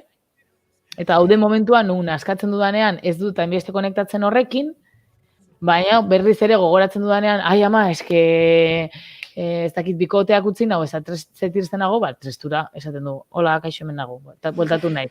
Ni gustatuko litzaiake beste egun baten hitz egitea, kimikari buruz. Hau da, emozioak, aldarteak, sentimenduak, zuk esaten dezuna, su hori eta energia hori azkenean gure gorputzean kimika gisa isurtzen da, serotonina, dopamina, edo beste, ezakit, kortisola. Politia izango litzake baita jendeak ulertzea, nola ematen den hori, nola azkenen kimika ere bagean, laborategi bat bezala gehala legie, eta segun guk nun atentzioa jarrita energia zuk diozun bezala, areagotuko ditugula hormona batzuk eta ez beste batzuk, eta horrek ere emango digula, ez, denboran hori luzatze hori, edo kontrakoa egitea, saiztea. Bai, zerri jantzen diogun atentzioa sortzen du gure errealitatea hori ala da, ez? Eta emozioekin hori gertatzen da, ni engantzatzen badi naiz komila tartean, bizitzen ari naizen mugimendu korporal hoiei, ez? Eta hasten naiz pentsatzen. Eske honek egin ditau, edo nik egin dut bestea, edo ez dut egin, edo egin beharko nuke, horren engantzatzen baldin naiz, gertatzen da, nolabait, ari naizela, etengabe energia emozional hori txispa horiek, konexio neuronalak dira azkenean, ez? Demora guztian, mantentzen, eta lehen esan dudan moduan, emozioa berez, hor uzten baldin badugu, arnasten baldin badugu, gure fokoa jartzen baldin badugu gorputzean, emozioa trasladatu, transformatu edo jun egiten da, ez? Orduan, zertarako azkenean, jakin behar dugu, gero ez goazkaletik esaten. Aizu gauza bat, sentimendua bizitzen ari zera ez da, emozioa, zeia pasadira 3 ordu, eta ez esan emozionatua zaudela, zei hori sentimendua da. Ez da behar, eta ez dugu horrela, ez gara horrela ibiltzen kaletik, ez? Azkenean, sentimendua zer den, jakiteak ematen digun nolabaiteko poterea ez, eta nostre ni ari naiz sortzen ere realitate emozional hau, ez? Ni airu egun haserre, Dona, zer dago zure buruan, zer da garrantzitsua zuretzat, ze askotan buruan dagoena da garrantzitsua delako niretzat, ez? Eta jarri hor atentzioa, eta korapilo horiek, bai, edo mugitu zaigun hori, edo jaiotzen zaigun hori, pixkat beste forma bat hartzen duen, ez? Eta berdina gertatzen zaigu gogo aldartearekin, ez? Erderaz esaten dugun estado de animo hori, da, askoz, lausoagoa, intentsitate oso bajua du, baina denbora askotan, hilabeteak erauten dugu, ez? Azken aldian nago, ez dakinola. Ez dakigu oso ondo zergatik, gaude pixkat, askotan erabiltzen dugu, esateko pixkat makal gaudela, edo apal, edo pixkat aserra, nik izan nun garai bat oso irastiblean nengoela, ez? Lasai, normalitatean esango nuke, baino bapatean, atazitzaidan hor ogro bat, ostras, zer dago hor, eta hilabeteak ninjoa horrela, ez? Gero jarri nintzen hausnartzen, eta ikusi nun nola, 3 hilabete lehenago, gertatu zen historia batengatik horren gantxetuta gelditu nintzala, ematen dunez, inkonstienteki ez. Eta hor atentzioa jartzea, azkenean egiten gaitu emozionalki askeak eta jabeak izatea, eta azkenean, hori da askotan eskatzen duguna. Eske nahiko nuke jakin ze gertatzen zaidan barrutik eta nola kudeatu, hori da azkenean askatasun emozionala eta jabetza emozionala nahi degulako landu, ez? Dona Peianiz Nieto, uste dut aurrera egin behar dugula. Aurrera, baina hor Maitenak bota du kimika eta emozioa. Bueno, atzo aritu ginen, Oskar González Mendiarekin, artea eta kimikaren arteko loturak eraiki eta aztertzen, beste baterako emozioak eta kimika hor txutziko ditugu mai gainean zai. Badona, mila esker eta datorren astera arte. Zuei, placer bat. Eskerrik asko.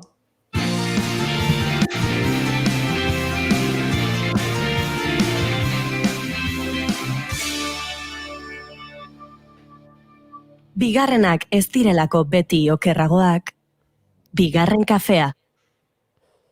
Ikusgaitzak euren familian hazi ezin diren eta harrera familia baten beharra dutenak dira. Baina askotan ez ditugu ikusten, bizi duten egoera ez dugulako ezagutzen. Ez baditugu ikusten ez dira asistitzen. Eta zailagoa da haiei laguntzea.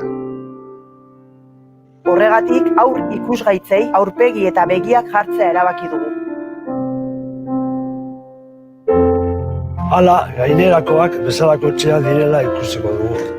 Handitzaket gai eta gehiago, esateko aurpegiak. Ez naiz ni izan, dioten aurpegiak. Izugarri gustatzen zait zinemara joatea dioten aurpegiak. Bihar ez dut azerketa egin nahi. Ikusi alduzu nolako gola sartu dudan? Besarkada behar duen aurpegi bat. Alegia edozein aurren aurpegia. Gainerakoak bezalakoak, baina badute berezitasun bat. Zure familiarentzat, denboraldi batez, aurpegi bat gehiago dira. Haientzat ordea bakarrik ez egotea esan nahi du. Partekatu aurpegi hauek. Egin itzazu ikusgai. Lagundu gaitzazu 60 harrera familia aurkitzen. Erakuts dezagun Gipuzkoaren aurpegirik onena.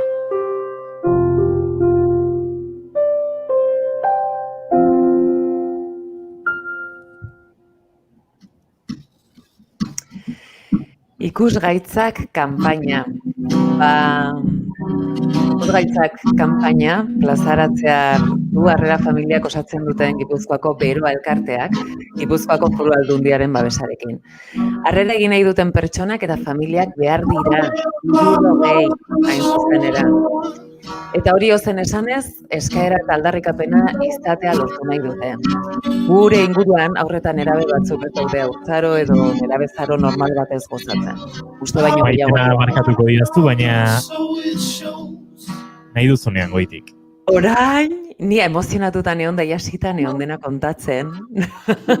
Honek dauke, toki berdinen ez egoteak. Pasaten ari nintzen ikusgaitzak kanpainaren bideoa ikusi dugula. Kanpaina hau plazaratzea ardu, harrera familiak osatzen duten Gipuzkoako Beroa elkarteak, Gipuzkoako Foru Aldundiaren babesarekin. Harrera egin nahi duten pertsonak eta familiak behar dira, 60 hain zuzen ere. Eta hori ozen esanez, eskaera eta aldarrikapena izatea lortu nahi dute. Gure inguruan, aurretan nerabe batzuk ez daude haurtzaro edo nerabezaro normal batez gozatzen. Uste baino gehiago dira gainera. Eta behar baino gehiago sufritu dute. Aldaketa zorrotzak, bakardadea, beldurra, ziurgabetasun handia, azkenean. Hainbat arrazoiengatik familiekin bizi ezin diren haurrak eta nerabeak dira. Hoietako batzuk, Gipuzkoako Foru Aldundiaren tutoretzapeko harrera zentroetan bizi dira, eta egunero arreta ematen dieten profesionalek behar bezala hartatzen badituzte ere, ezinezkoa da familia batean ematen den berotasuna sortzea. Izan ere, 3, 8 edo 13 urte dituzunean, bizi beharko zenukeen leku bakarra etxe batean baita. Familia batekin izan beharko zen gainera, ume normal bat bezala.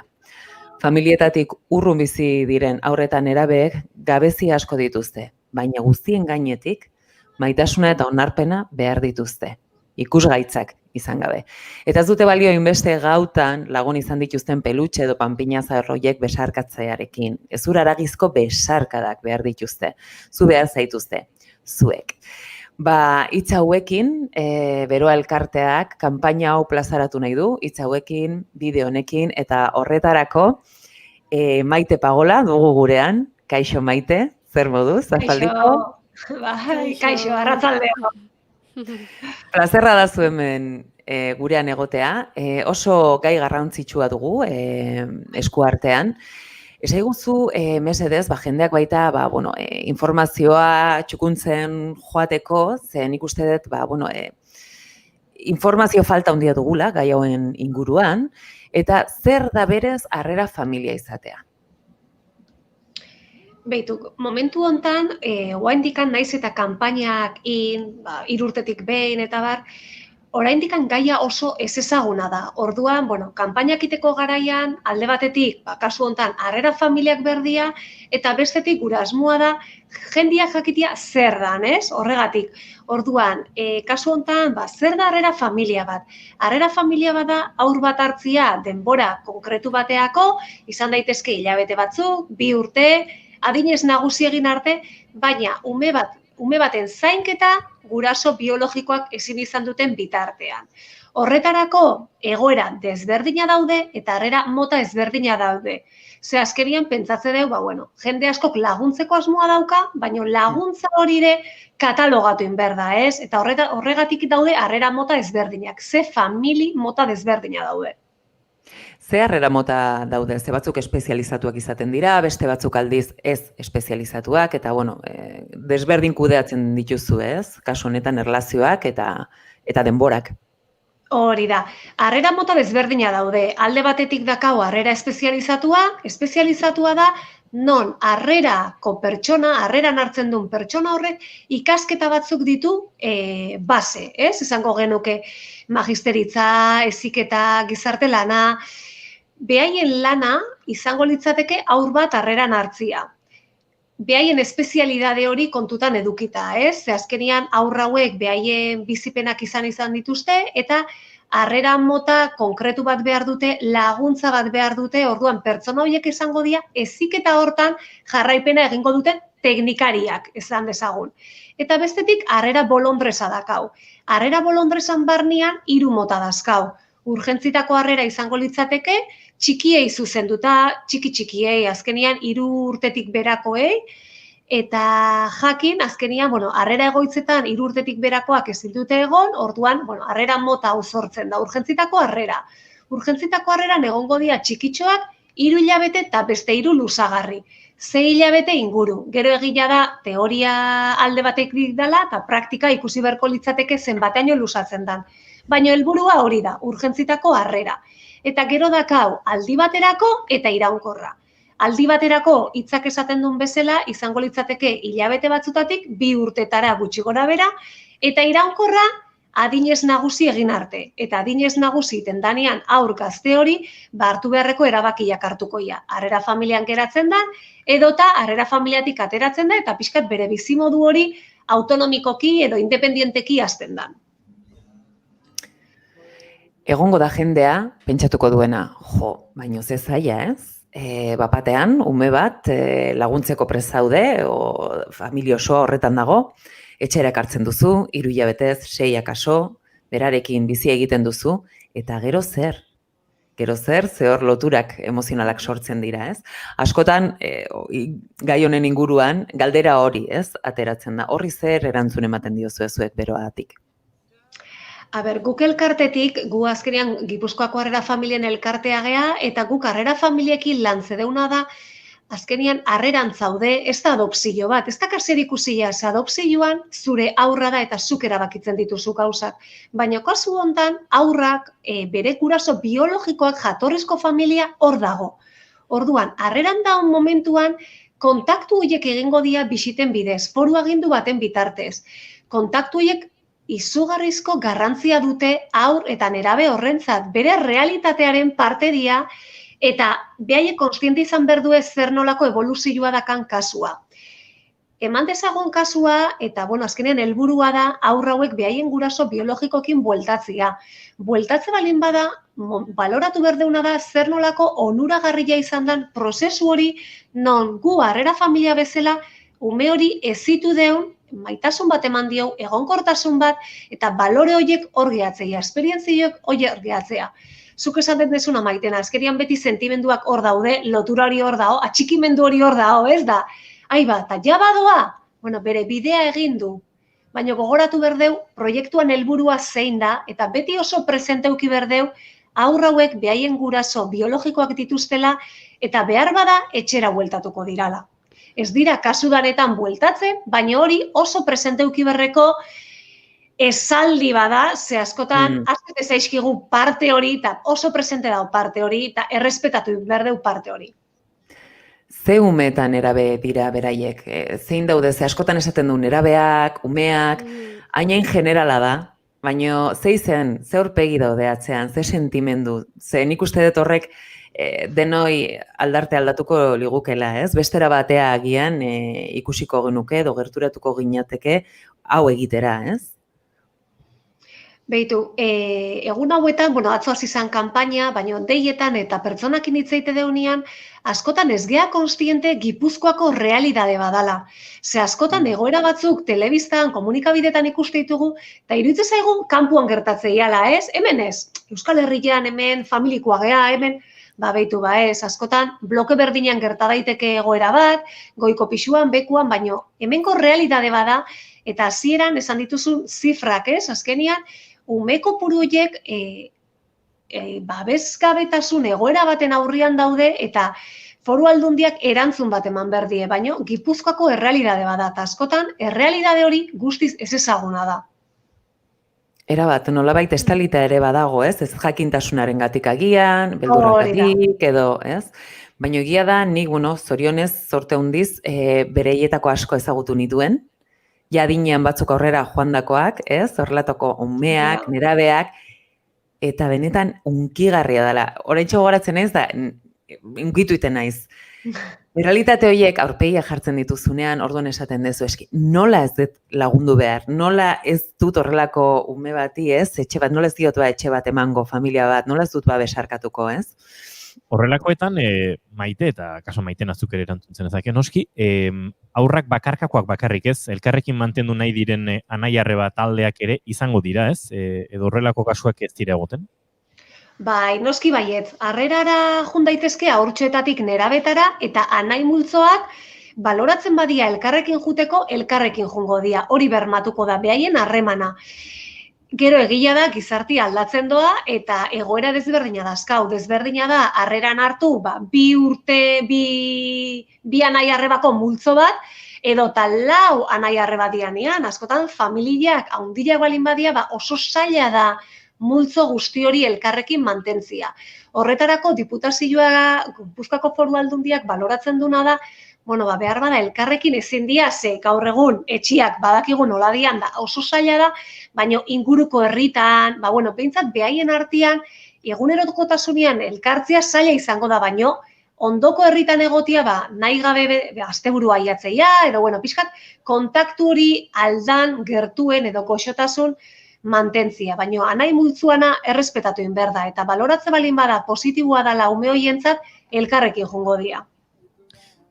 Akaso jakin behar dugu Maite, edo ez dakit zuzendu bestela, portaera arazoak, alegia, beti ez direla izango egoera idilikoak, batzuetan gerta daiteke gazte hoien, aurra hoien artean portaera arazoak izatea, eta horiek hartatuko dituen familiak hori ere presente izan behar duen zerbait akaso bada, ez da?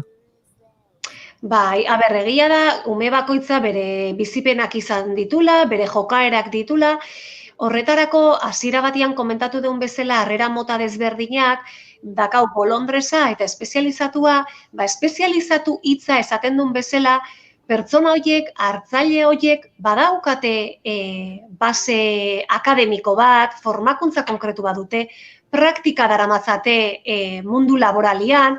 Orduan, bueno, ikuste balin bada haur batek jokaera konkretu batzuk landu berditula, jokaera berezi batzuk ditula, behar bada espezializatura bideratuko da, ze pertsona horiek izango dira behaientzat aurre egingo duten egoera lagunduko dutenak.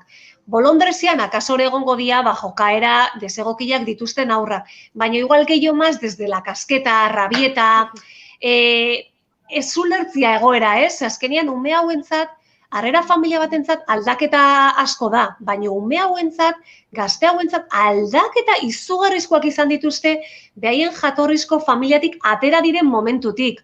Etxe aldaketa, eskola aldaketa, lagun talde aldaketa. Orduan, guk askotan komentatze dugu gure familiekin, gure bazkideekin, aurrenengo urtebete, urteterdilea aldapak gora izatea, ze ume horrentzat, gazte horrentzat, aprueba jarri behar dizu, ez, al limite, ze zuk ez diazu zertaz ezagutzen, eta egun batetik bestea, harreran zure etxean nao, zeba, ez? Zi ez dakau, ez gara ezagunak, ez dakau binkulo hori. Orduan, normala da jarrera hori, orduan pixkat desberdindu berdia jarrera horiek. Gero egia da guk askotan esaten dela, komunikabidetan askotan, depende ze egoera gertatu dian, titular famoso horiek izateia, ez? Eta ume hauentzat, egoera hauen dauden aurrentzat oso kaltegarria dira, da gu beti esate du, kontu zibili, nola esateitugun gauzak, nola idazteitugun, baino nahi gabere, dano gea pertsonak, eta nahi gabere, esateitugu gauzak, eta orduan, kontu zibili berda. Baina, jokaeran azkenian, zure aur biologiko bat bezala, jarrera batzutan egokia izango da, bestetan ez. Faktor sorpresa hori hor dago, biologikoa eta harrerakoakin. Baina, bueno, harreradun familiei baita aukera handia ematen zaie beste realitate batzuk ezagutzeko. Beraien umeak beste ikuspuntu batetik ere bai, ez? Erlazioak, bueno, ez da nola esango nuke, politiagoak, ederragoak, edo beste ikuspuntu batzuetatik jorratzeko aukera ematen du. Hau da, horrelako ume edo nerabe bat etxeratzen denean, aukerak ematen ditu jakina, dena hankaz gora jartzeko, baino zentzu onenean ere. Ez da, estruktura hori mugitu eten da, baina mugikortasun horren ostean, egia da zabaltzeko sensazioa dutela, esaten dutela denek, ez da? Hori da, eta gero familia hauek egunerokotasunean laguntza badute, teknikari badago beraientzat, kasuko arduraduna izango dana, bideratu egingo dutena. Gu elkartetik, familia bat, bazkide egiten dan momentuan, guk orientazio hori, aholkularitza hori, formakuntza horiek, familia hauentzat euskarri importante bagea eta hori aldarrikatzen lagundu berdeu, ez? Bide hori, proiektu berri hori azirian momentuan laguntza izaten, ez? Eta zerbait ikuste balin badeu, aizu hau deskolokatzeite edo, hau ez detu lertzen, momentuan hartu da, momentuan lantzen jun. Baina egoera, zaila dia, eta ez dugu esango erresa dianek, ze bestela gezurren esaten ongo ginen entzulei, eta egoera, realista bada, eta, bueno, pixkanakako prozesu bada.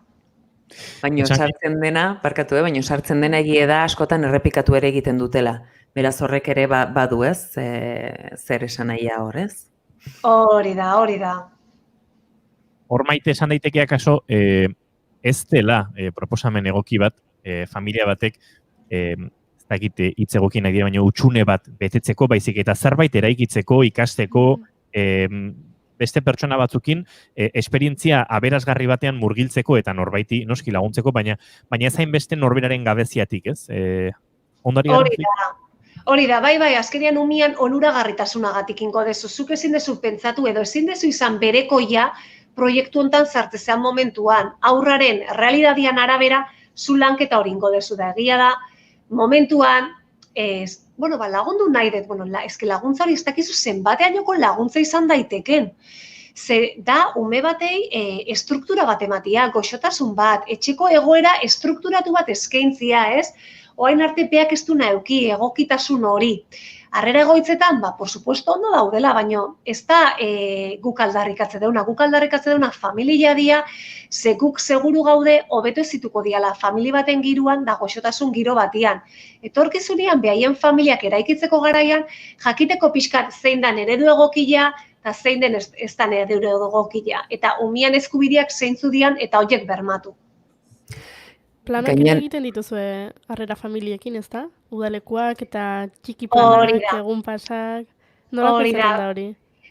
Guk elkartean, guk proiektu desberdina dazkau, eta proiektuetako bat irterak proiektua da, zu komentatzen desuna, eta guk urtean zehar, egun pasak, asteburuak, udalekuak antolatzen ditugu, eta antolatzen ditugun momentuan, dakae hartzia aparte, harreran dauden aurrak, eta familia hortan zeuden edo dauden aur biologikoak. Zertarako ikusteko etxe hortako aurrak de, ostra, gure etxean harrerako aur badakau, baino behitu zenbat ume dauden harrerakoak eta behitu zenbat anai arreba gauden, hau proiektu hontan gaudenak, ez? Egia da oso aberasgarria dela, eta familientzate bai, sosegu bat, ze ondo etortze zaien, asteburu bat, udalekuak, aurrak gabe, edo etxean dakazu nahi, goxotasun hori, bikote plana, bi alderdi horiek daude, ez? Eta harrera familiarekin lotuta beste proiektuetako bada, guk ikastetxetan formakuntzak emate ditugu, irakasliai, guraso eskoletan emate deure bai, zazkenian, esate deun bezala, errealidade bada, eta gu ez bagea moitzen nundikatako informazioa, ez? Orduan, geota tokik eiotan atea da, geota informazio gehiago eman, jendia jakitia zer nolako realidadia da hon, kasu hontan Gipuzkoan.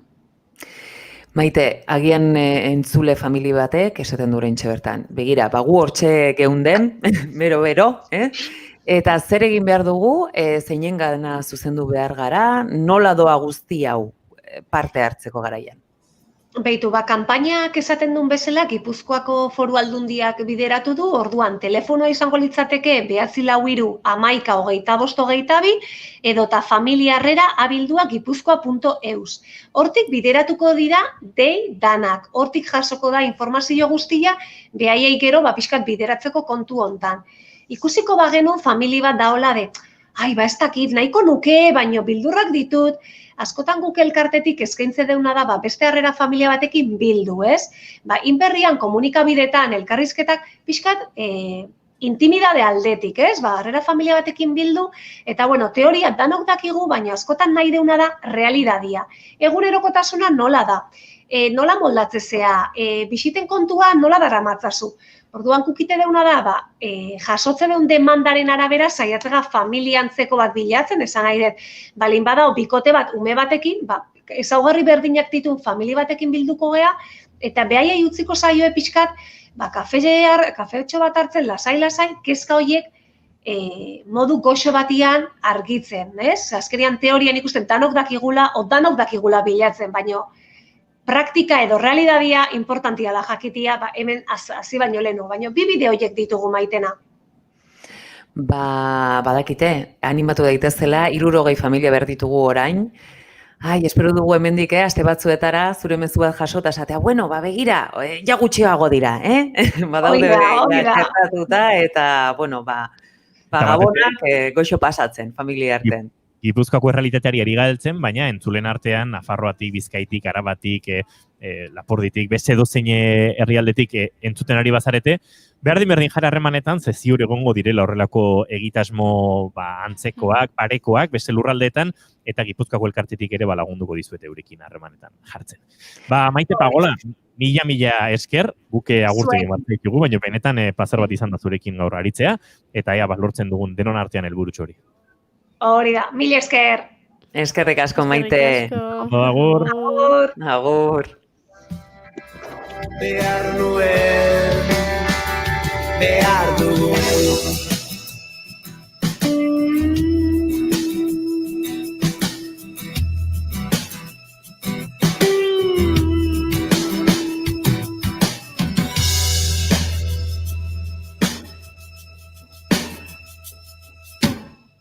Une batez beraragoaz zuzenean, Aitor Elexburu da bertako alkatea. Batu zen, estatuen muga ezintzuela itxi erkidego autonomoak, etze galako horretarako eskumenik, ez dait, alarma egoerarekin hori aldatu den, zuen kasuan, beran ote dakizuen mugarekiko egoera aldatu ote den alarma egoera ezarri denetik.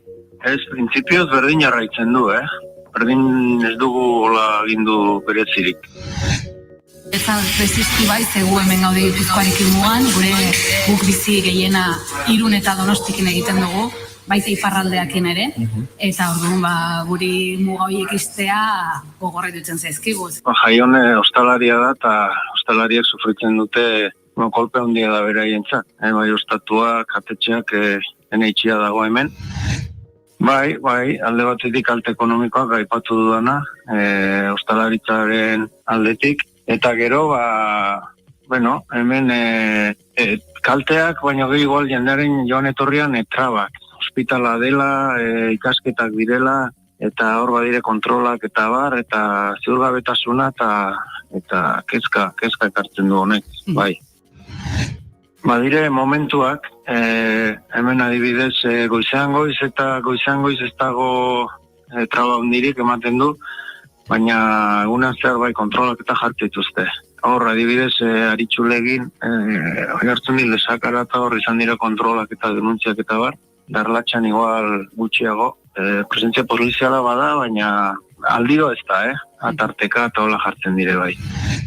Bueno, ondo hartuak etxipenez hartzen ditugu, neurri hauek bai. Bada lako neke bat, eta jende honek psikologikoeki ukitua psikatez. Mendik animo mezu bat zabaldu nahi nuke. Hau derrigortasuna orain zeilagun elkartzea eremu pribatuan ere bai, adibidez, horrek ekartzen du hainbat bilera, kultur bilera, ekitaldi, bertan bera ustea. Orduan hori ere beste traba bat da, bai. Neurri zorrotzak dire, egia bai. Naiz irratia.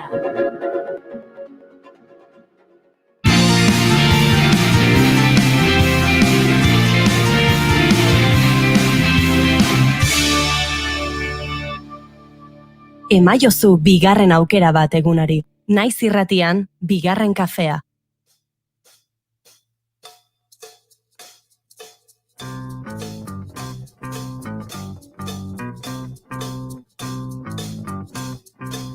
Eta dagoeneko azken txampan murgilduta gara, baina gaurko egunez 1969 urtean Creedence Clearwater Revival taldeak Willie and the Poor Boys taldea kaleratu zuen, urtetxo batzuk pasa dira, baina Down on the Corner kantuenekin poliki agurtzen joango gara. Gaurko saioa asteartean 85. egin dugu, eta Maitena eta Goiuri bagoitza gure txeti, baina gaur ere moldatu gara.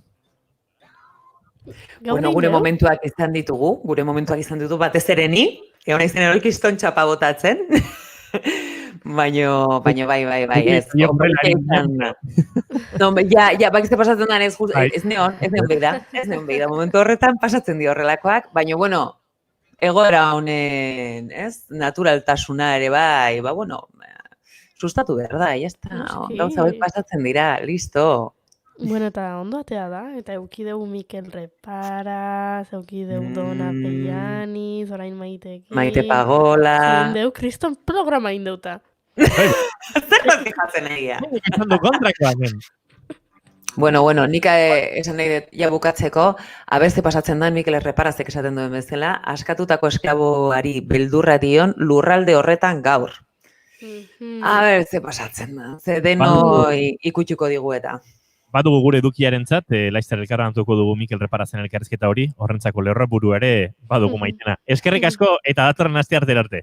Agur, zaindu! Goiuri, zure zaindu, bihar arte. Gehiago? Muixu bana, agur. Muixu, agur.